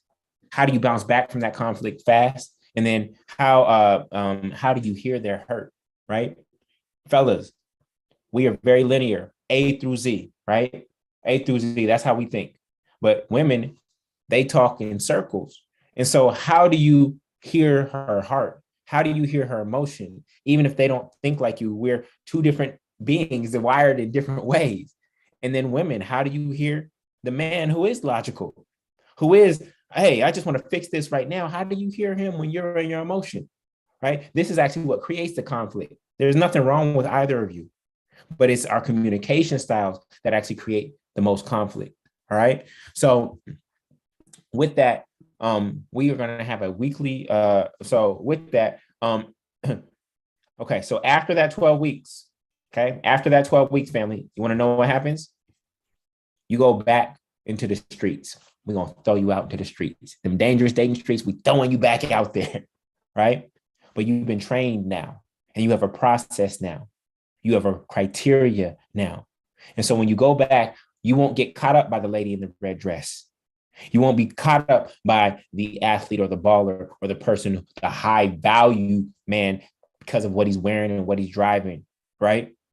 You'll be able to see through all that BS and get to somebody at the core as quickly as possible. We want you to cut people off quickly, not cut people off in a negative way. It's not cancel culture, but to be able to experience somebody, read them, and just move on, right? Experience them, read them, and move on. It shouldn't take you a year to get to know somebody. With this 90-day process, you'll know within 90 days, hopefully before, if they're for you or they're not for you, okay? So then after you go out into the streets, we continue to meet, and on our calls, you bring your real life situations back to the calls, and we coach you through those calls. Now, in those situations, you'd be like, oh, I met this woman and this is what she's telling me, but she's not doing this, this, and this. And you can be on camera or you can be just voice and anonymous. And we will coach you through that situation to help you understand what's actually going on. Plus, you have your brothers and sisters who are also in the family saying, yo, I'm a woman. And as a woman, this is what we typically mean when we're doing that. So now you're getting support. You're not relying on the single ladies. You're not relying on the passport bros. You're relying on the discernment from other people who are also seeking divine union. And so that's how we do. Now, in the middle of that, we will have an event. And that's our 2-day in-person co-ed event. And at that event, this is where we focus on the things like body language. How do you catch a guy in the grocery store using your body language, using eye contact? How do you use body language to communicate that you are interested in somebody? Or how do you even read body language?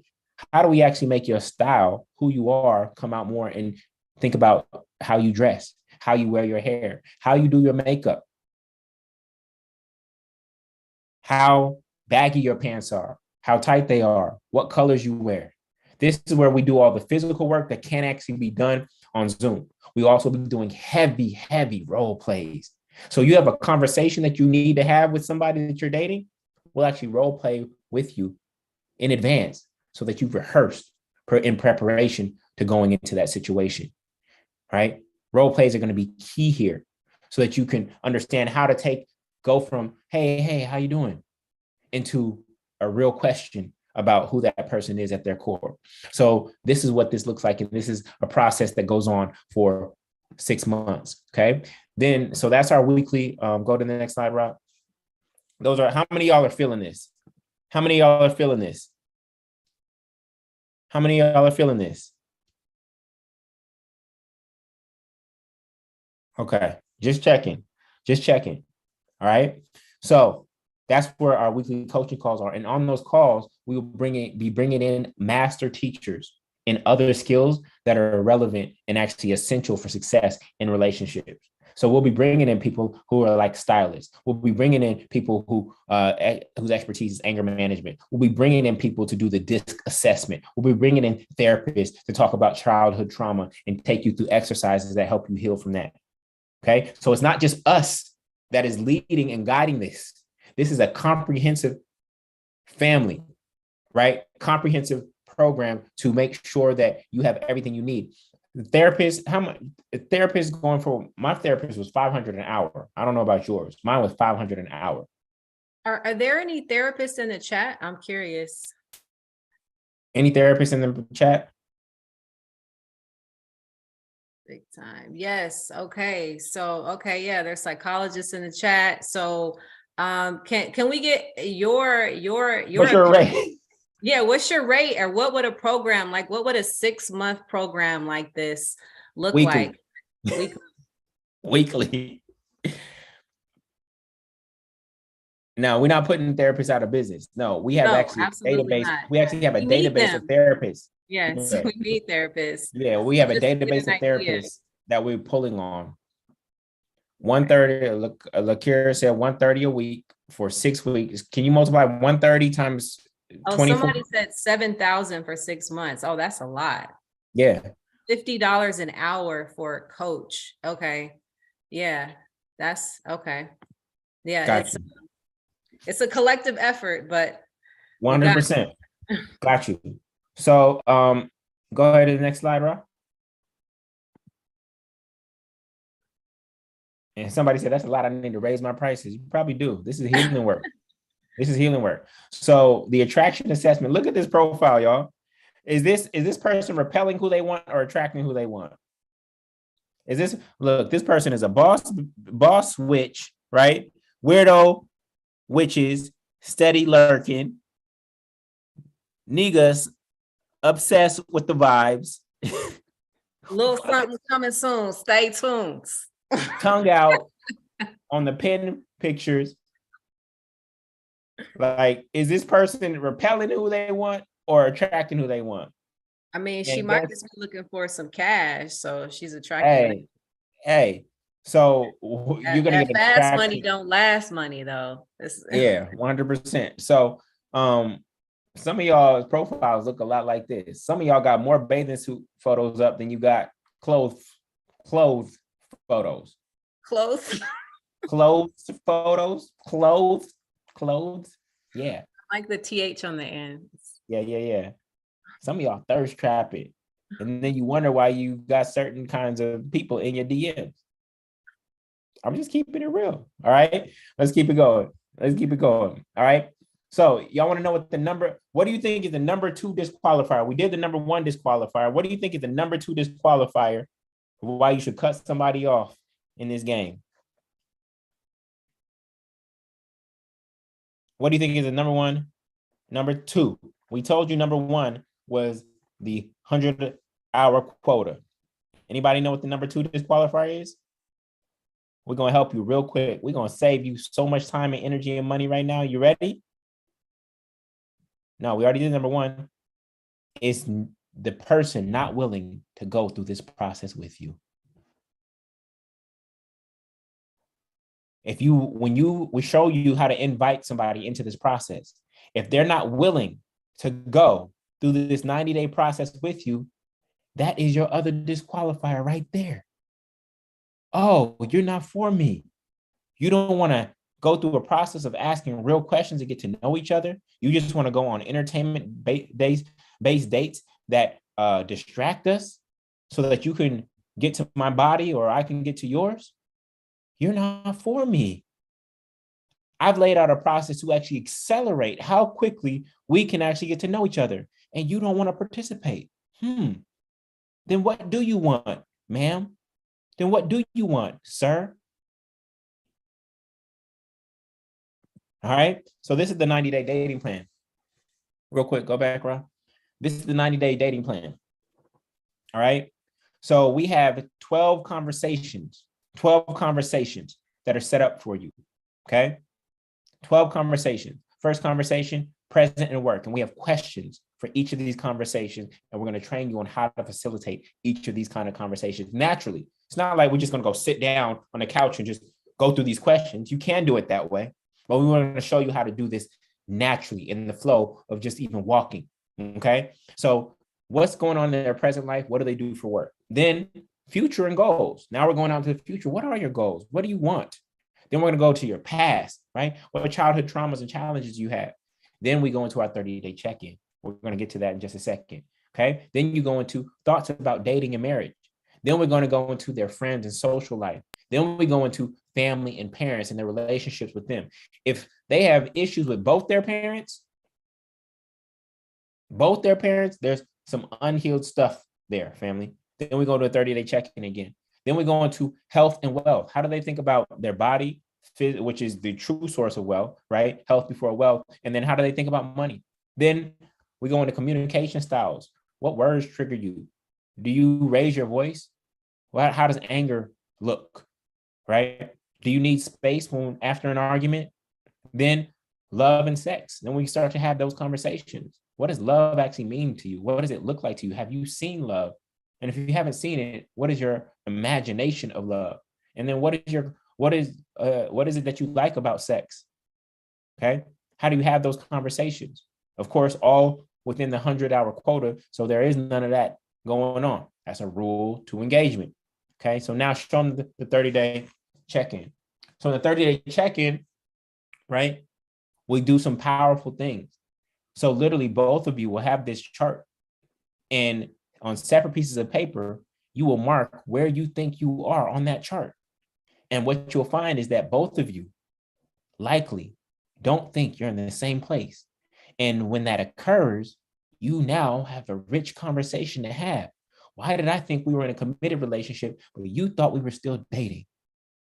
Did I overestimate? Or did you tell me something that led me to believe this? Right? And then why are you back there? Is there something I can do? Do you want to come to where I am? Do you want to be here? Or do you want to slow down the pace of this? These are some conversations you probably wish you would have had in your previous relationship, right? What are we? Where are we going? What's working? What's not? And what now? And what now maybe this is our last official date. And are you okay with that? Are you okay with detaching, releasing, and keeping your heart open at the same time? That's the hard part, is to release, but keep your heart open. Because if you can keep your heart open, guess what? The moment you walk out of that restaurant, the moment you walk out of their apartment, if your heart is open, you could still have a point of attraction and attract the next person right there. And this is not you running from relationship to relationship. It's just because you realize that wasn't a fit for you. You tried on that pair of shoes, it wasn't a fit. You tried on the next pair of shoes, and it was a fit. You didn't have to wait a whole year to try on a new pair of shoes. You just realized that that one wasn't a fit, and you were open to trying on a new pair. Does that make sense? Who said you had to wait a year to try on a new pair of shoes after trying on one that didn't fit, that ended up hurting your feet? As long as your heart stayed open and that you don't have anything against the first pair of shoes, right? You're not blaming the first pair of shoes, right? Then you can stay open. And so this can happen for you quickly, all right? So keep going, Rob. So these are some of the tools that, this is not just some people on video talking. These are some of the tools that we've already designed that we're ready to give to you. We talked about the 100-hour quota. You see the 100-hour tracker there. You will literally track for every person that you start to engage with. You will literally track what you did, what you discussed, how long before you get to a 100-hour quota. We have my own red flag list. You so easy and ready to point out everybody else's red flags, but what is your own red flag list? And then what do we do about that? Then the trauma transformer. How do you take traumatic experiences and actually turn them into strengths? How is the fact that you are a mom, and you're not a single mom, but you're a mom who's single? How does the fact that you are a mother actually, how could that be a magnet? How could that be magnetic? How could you actually attract someone because of that, not in spite of that? Do you want to tell them? Go ahead. Do you want to tell them what attracted you to me as a single mom? Yeah. As a man, right? I think that's an important perspective. Y'all want to hear that? Or a father that's single. Sorry to the fellas are there. I know the ladies representing hard. Okay. I mean, if we say single mom, right, that doesn't mean that we don't have a co-parent, right? Yeah, right. So we say mom who is single or father who is single, because single is the relationship status. It's not a permanent status. So if you continue to affirm that you're a single mom, then guess what? You're going to stay a single mom. But if you say I'm a mom who is single, then it means that it's a temporary state and I'm open to a relationship. Your singleness does not define you. Some of you wear single mom as a badge of honor. I'm a single mom. I'm doing this on my own. But the co-parent is right there. You dropped off your kid 5 minutes ago. What you mean you single? Listen, ladies, because y'all use this language pattern more than I've never called myself a single dad because my daughter has a great mother that we share time. I've never called myself a single dad. Never, ever, ever, ever, ever, ever, ever. Because she has a great mother. Now, there are some of you who are out there doing it on your own. I guess in that case, father's not present whatsoever. You might be able to say that. But I've never used the term single dad because my daughter has a great mother who I'm no longer married to. So why would you be attracted to somebody who has children?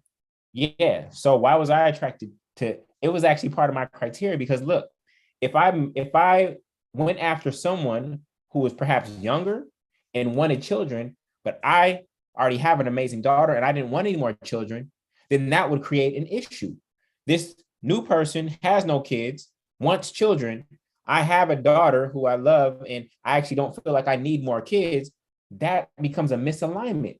So it was actually easier for me to make it part of my criteria to look for someone who already had kids and didn't have any interest in having more kids. So your singleness or your motherhood may be a turn off for some people, but it may be a turn on for others. Are y'all hearing me? All right. So let's keep it pushing. So we're going to I already told you about the 2-day co-ed event. This is Kazi leading the event in LA. You see the panel of men behind them, and you see all the ladies representing. They ready to go. We are transmitting this information virtually right now, but wait until you are in a room. Some of the greatest, most powerful healing is going to happen in that room. When we are physically present with one another, there is breath work that needs to be done. There are healing modalities, okay? Nothing woo-woo, okay? But there are healing modalities that can only happen when we are sharing space. When you actually have 3 women hugging you and affirming you, whether you're a woman or a man. Imagine just 3 divine feminine just hugging you and pouring into you with their words. Can't do that on Zoom, family. You can't do that on Zoom. This is the kind of experience that we're going to have after we've gone through the 12-week curriculum and we have our event, right? Our event in Atlanta, our 2-day, is going to be that kind of energy in the room. And we want you to be there for that. Go ahead. So, what if I told you that services cost money? While love, here, listen to this, family. Love is free. Love is free. But getting ready to love, that actually costs, family. That actually costs. All of us have been through some kind of trauma. I don't care what your upbringing has been.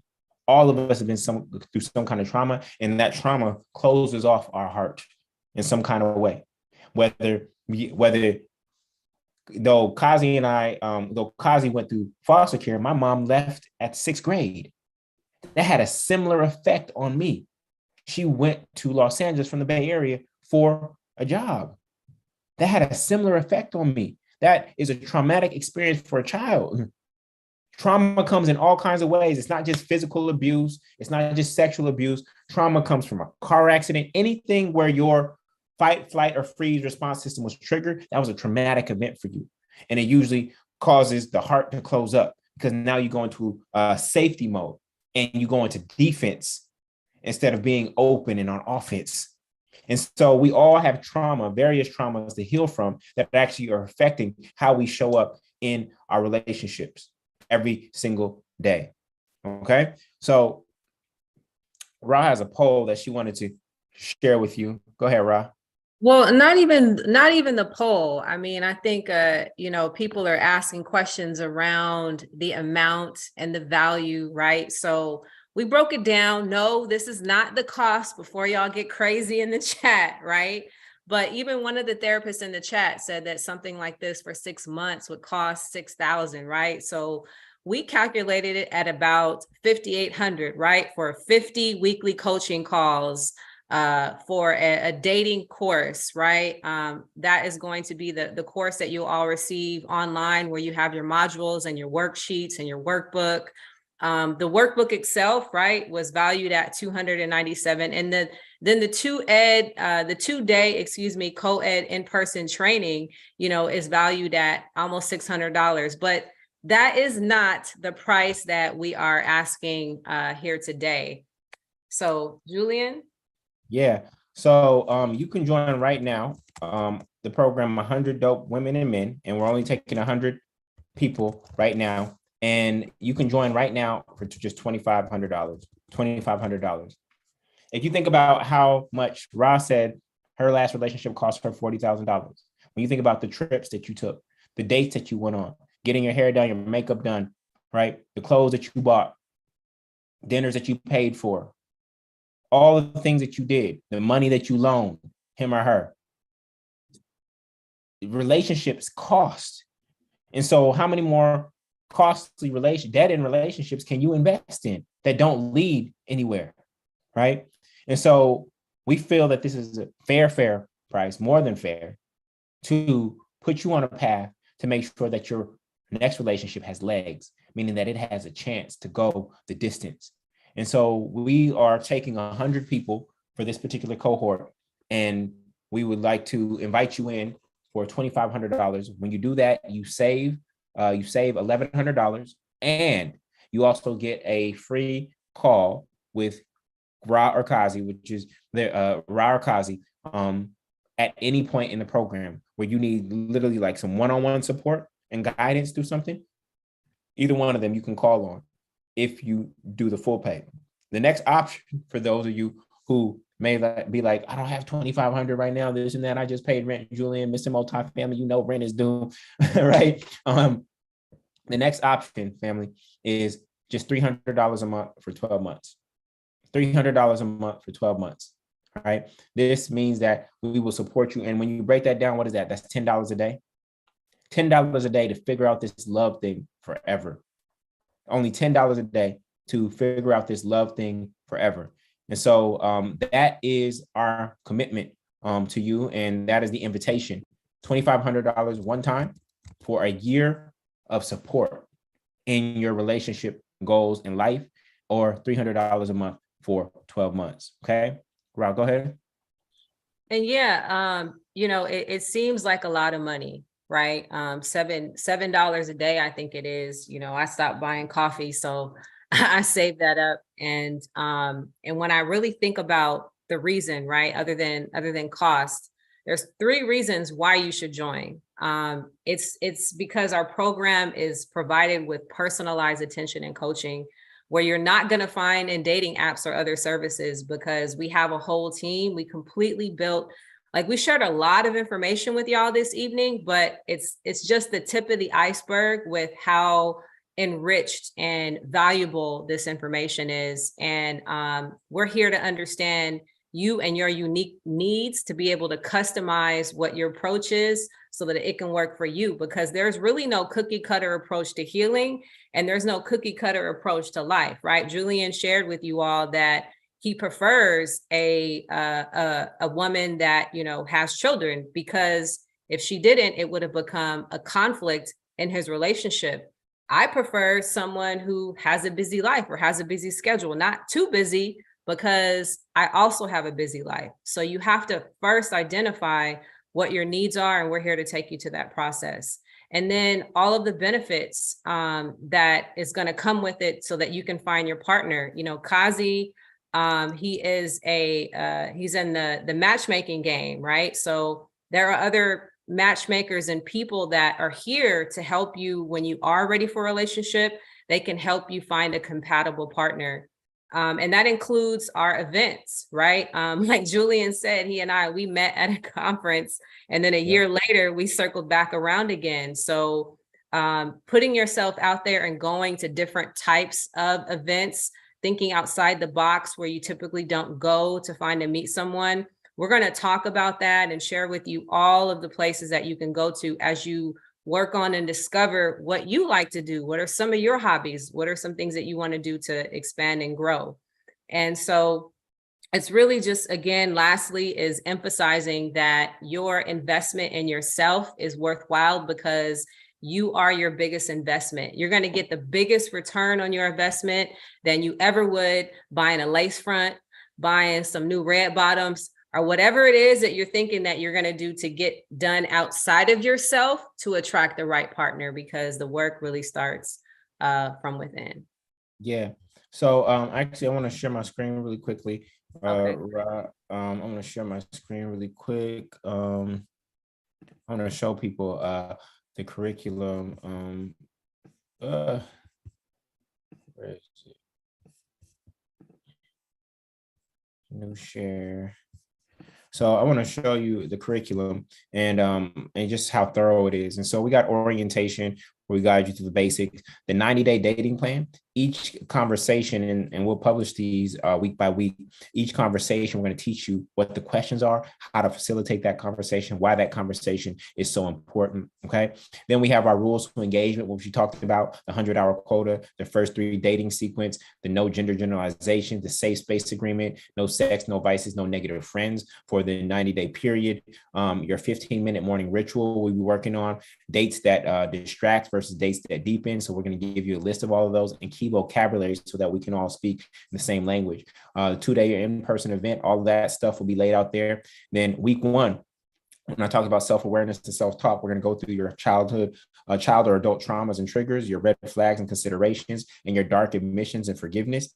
Week 2, we're going to go through self-reflection. What have I learned? Past relationship, reflection, release, closure call or let go letter, and why I should choose them worksheet. Then we're going to go into your self-assessment, your love languages, Myers-Briggs, human design using Gene Key, Strengths Finder, DISC, my top 3 to 5 values. Then self-acceptance. What do I love about me? What do I love to do? What's my purpose? What is love? Okay. And then you're going to have a challenge to go date yourself. Then week 5, this is where Kazi comes in, your points of attraction. We're going to do your attraction assessment by peers, rebranding on Instagram and your dating profile, signs of singleness, telling your life story, right? And your weapons and walls and how we can release those. Then we're going to go into your relationship wants and needs, your physical, financial, mental, and emotional needs, your spiritual, social, environmental, health needs. What is the purpose of marriage in your eyes? And then we have this very powerful module on the various symbiotic relationships in nature. And once you see the various symbiotic relationships in nature, you'll be able to see that you are in some very toxic ones, right? And how we can identify which, there's actually 2 that are very healthy, and we want you to know what those are. Then my mate map, go ahead. Before you go on, because I think this is great. I know that there are some questions in the audience. So do we want to give an opportunity for someone to answer live or come up on stage and have a conversation with us? Does anybody want to share? Anybody want to get coached right now? Does anybody want to get coached right now? Because we can bring you up. Okay, Rosalinda. All right. Linda says she does. All right. I don't know how to bring someone to the stage. I got it. Rosalinda. So the link is in chat. I'm promote to panelists right now. The link is in chat. And so what you see us do, there's a lot of cost concerns. You know, we definitely are willing to work with y'all. You know, and maybe think about some other payment plans or some options, or maybe if y'all can't join this season, right? Then you know what we have, what we're bringing to the table, and you can come up next time. All right, so Rosalinda. Actually, it's Rosalind. Rosalind, what's going on? How are you? Good. Talk to us. What's going on? Oh, I thought you were going to ask me questions. What's your situation? Oh, so I am over 50. I'm 56. Okay. Divorced. My children are grown. And I have grandkids. So Okay. I am like, most of the men I meet so far, either they fit my category, but they don't want to get married, or they don't have a house, they don't have a steady job, they don't know what they want to do, they still act like they're in their 20s. So I'm just out here. So I'm on pause right now because they either act like babies, or the ones that are mature and financially stable are like, I don't want to date. Wait, you just said the ones that are mature and stable, you don't want to date those ones? No, they say they don't want to date. Oh, okay. Got you. Understood. So it sounds like marriage is important to you. You want to get married. I would like to get married again. Got it. And what is it about marriage? Is it the contract that's important to you? Is it the ring that's important to you? Is it the ceremony? What is it that you really desire beyond the outward and even legal things? Well, I don't want to have sex again until I get married. So I would like to have sex again. I do want a companion other than my children and grandchildren, and my girlfriends. And it'd be nice to have, I should say nice to have. I do a lot of things being single. I've been single for a decade. Okay. No, not quite. Yeah, almost a decade. So I do a lot of things for myself. So I'm Mrs. Fix It. I can do everything but work on a car. But I'm not so independent that I can't allow a man to take care of me or help do things around the house and do things for me. Mm-hmm. And my second question before I pass it around, Kazi, where do you spend time outside of your kids and grandkids? Where do you go? Uh-oh. Where do you go? Well, I'm semi-retired, so the job I currently have is part-time. I'm a property inspector, so that's a solo job. And I'm really not trying to meet my clients because I'm trying to take pictures of houses that are in foreclosure. So I'm trying to get in and get out as fast as possible. So work is a no. I think when I go to the grocery store, I have my head down, just have my grocery list, and I'm in and out. And so church on a regular basis. I'm an avid bowler, so bowling. And so I actually met somebody there who's my age and same tax bracket, and we're compatible. But then he's like, he's a widow, so he said, I'm not ready to date again. So I find those challenges in the bowling scene. I don't know if anybody bowls. I didn't know it was such a, let me not rag on bowling, but I find that that's probably not my best option, only because of I'm trying to be nice. I'm not one to be passed around. Let me just put it that way. So I find that a lot. Yes. And even though we go from city to city and state to state, it's still a circle, and people know it seems the same people. So I'm not one to be passed around. Understood. So that's about it. I'll go out to dinner. But like I said, I'm usually like, if I go out to dinner by myself, I have my head down, I'm eating, and I'm out the door. So what do you like about bowling? One, it's good exercise, surprisingly, but people don't think it is. It is. The camaraderie. It's a lot of, I'm prior military, retired. So I meet a lot of people that are prior military, and we have a special bond of military personnel.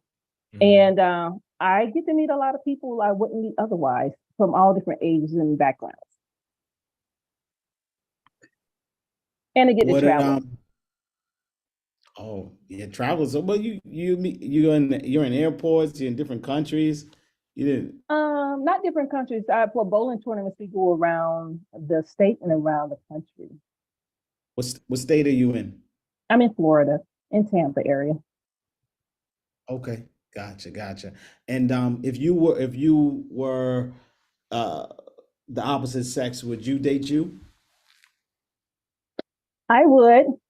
Let me tell you, Kazi. Because So I meet a lot of men who want to date me because they see me as the sugar mama.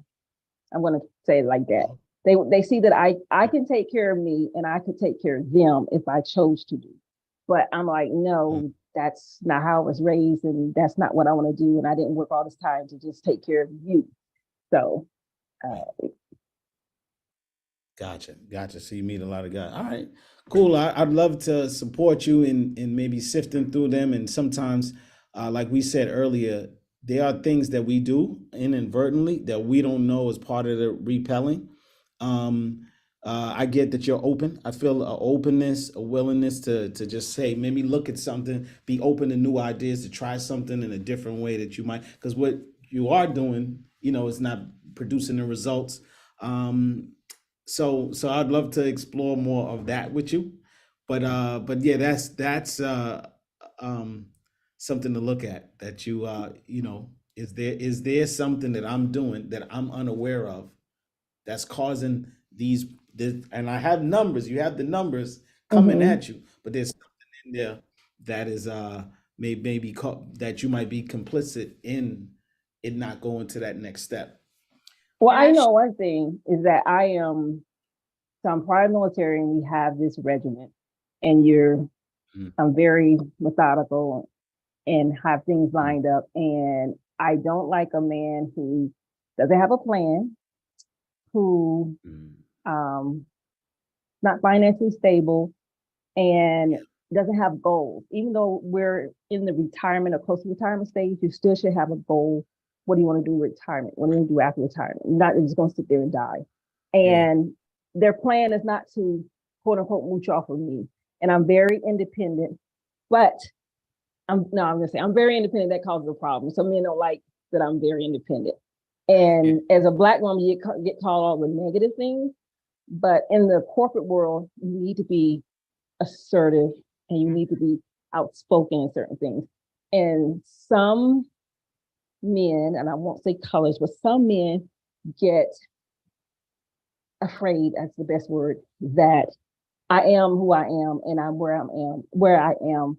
And some are taken aback that they're not where I am and would like to be. And so they want to bring me down. I'm never bringing myself down to anyone's level. They need to come up to me. 100%. I got a question. Go ahead, Ra. I was gonna.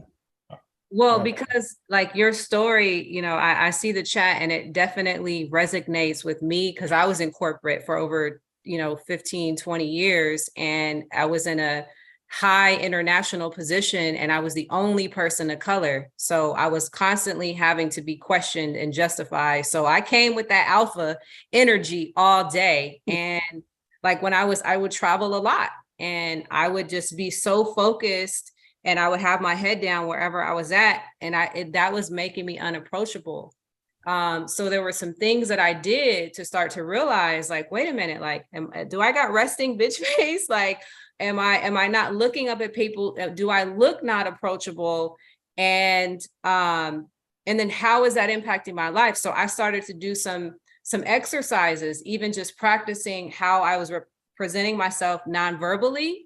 And even like at the grocery store, I mean, there's so many suggestions that I could give to you because I see that you're so soft and sweet and feminine, but men are perceiving you as being in your masculine. And I was in my masculine too. Like, even though I was dressed and I had on makeup, like a guy say hi to me, I said, "What's up?" Yo, for the first 45 days, y'all, I swear this is how she answered the phone. What's up? I was like, now you should see how she answered the phone, y'all. So given that, Rosalind, I want to ask, when's the last time you really got dressed up and dolled up in your feminine? Where did you go? What were you wearing and where did you go? Church. Okay, so outside of church, yeah, church. You can only get so dolled up for church. Church, they want you to be covered up a lot. Well, no, I'm not Jehovah's Witness now. Okay. I haven't since COVID. I haven't been to an event since COVID that I got dressed up. I feel that. Okay. Yeah. And like, if you were to try it like in the next few days, like just do a little extra. If you don't want to like get dressed and you still want to be in comfortable clothes, just, you know, put some more makeup on, or, you know, do your, you know, wear your locks different, you know, and put a little perfume on if you don't wear it. And those little incremental things can help you get back into your beauty, can help you practice more of your divine feminine. Like I'm gonna go ahead and share my age with y'all. I'm 42. And for 40 years, I did not get my nails done. Like, men that I dated would be like, I'll take you to the nail shop. I'm like, no, I don't have 2 hours to not be on my phone and work. I don't have 2 hours to be in the nail shop. But it was a way for me as I started to walk back into my divine feminine. Now getting my nails done, you cannot, I don't care. Nope. I'm sitting in that chair completely allowing myself to walk into that energy. So I just wanted to share that with you.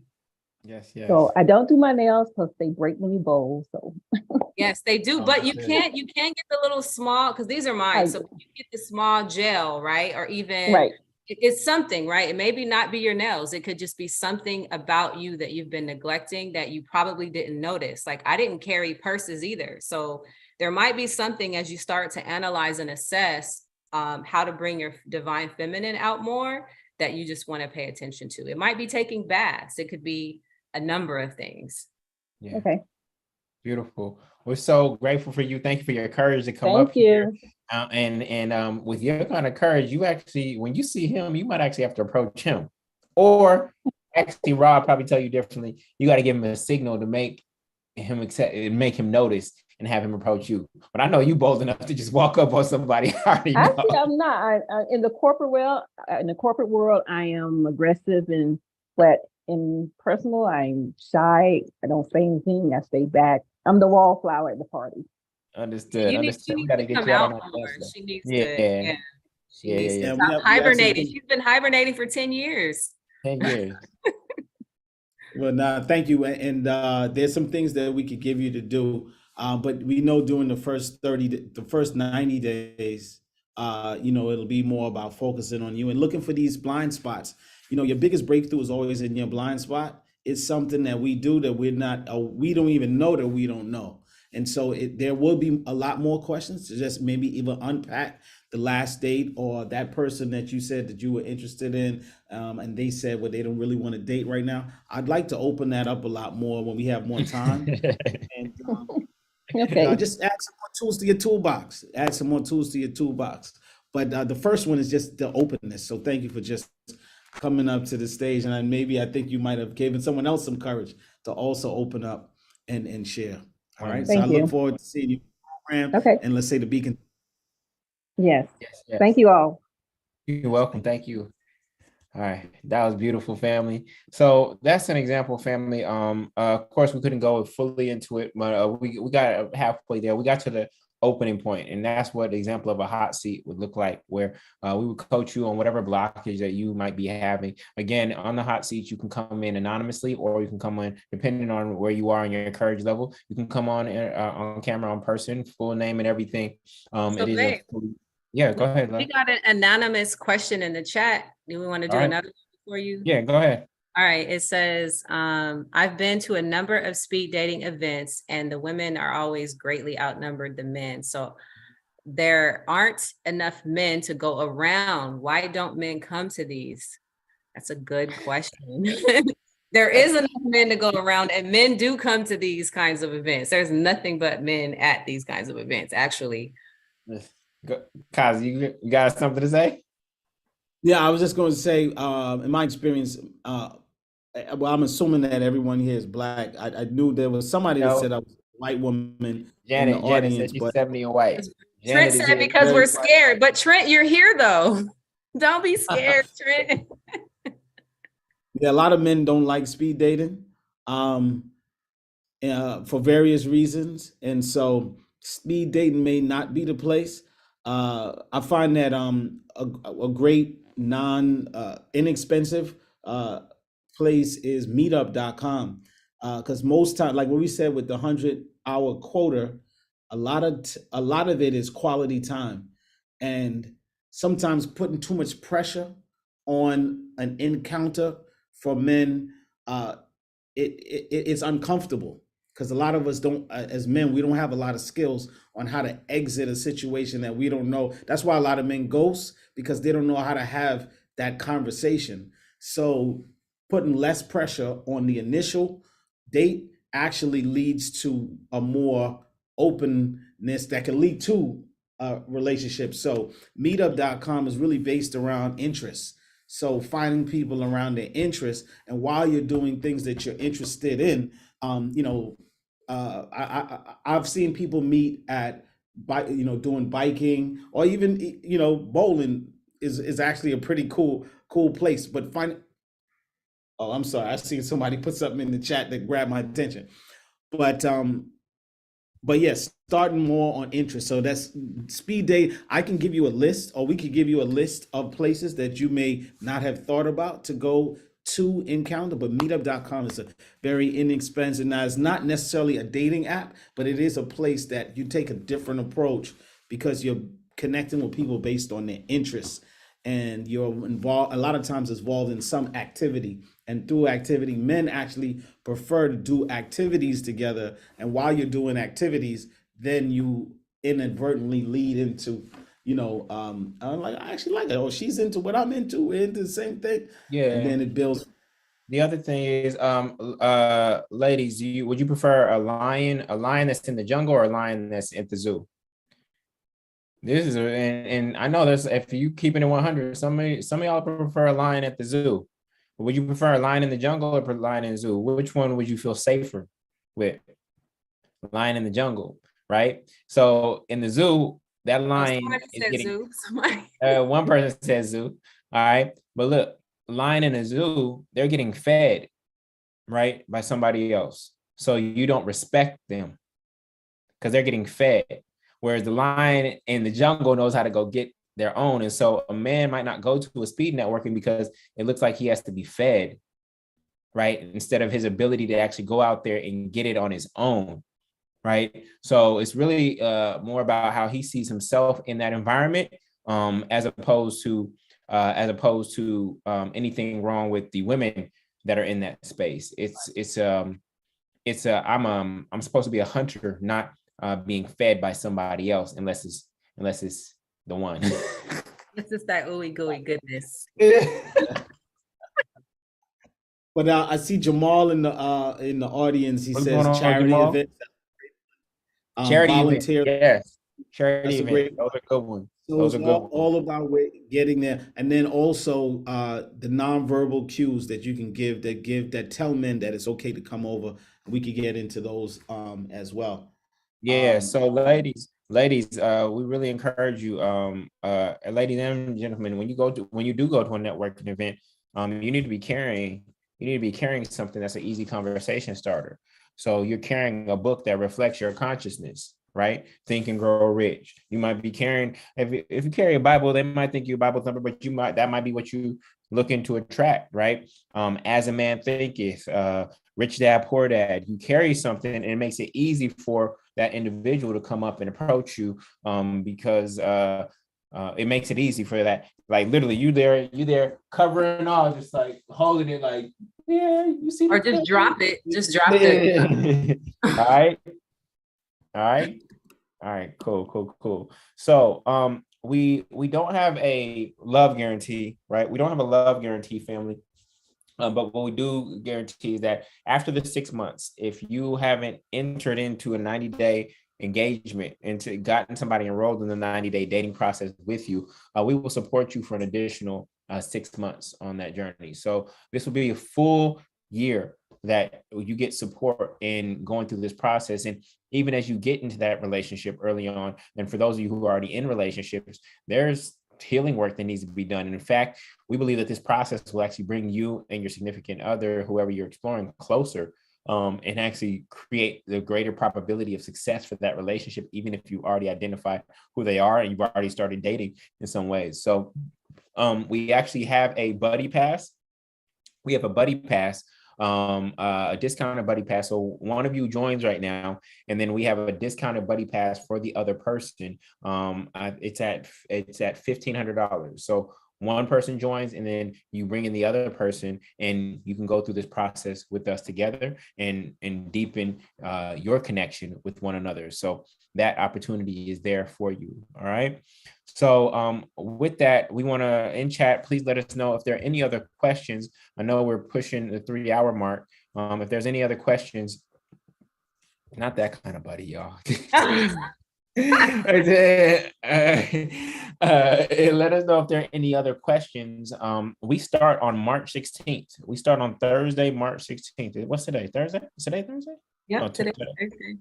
Today's Thursday already? Oh my goodness. No, it's Wednesday. It's Wednesday. Yeah. We start in 8 days, family. The first class is on Thursday, March 16th. And so it's go time. It's go time. So pull on up. Again, please, we have a warning. Please do not go out on another date without being equipped with this process. As Kazi said, if you continue to just go out here and do the same thing you've been doing, it's not going to be a good look. Like, we're just hoping that somebody ends up being the one. There's actually a protocol and a process, and this is our new way to date and find your soulmate.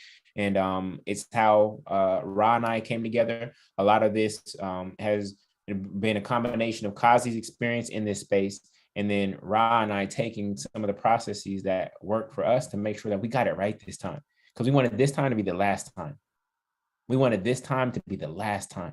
We didn't want to go through anymore. And to be honest, if it's not her, I'm done. So giving myself that high stakes, we're gonna make this work. You are so funny. We're gonna make this work. And when we make it work, we're going to share the process with other people to make sure that it works. Okay.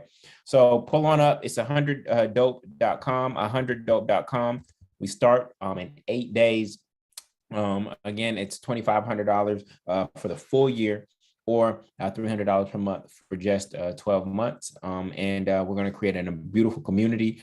We hope that community is a nice balance of divine masculine and feminine. And we're excited to take you on this journey to your healthiest relationship ever, and hopefully to divine union. All right.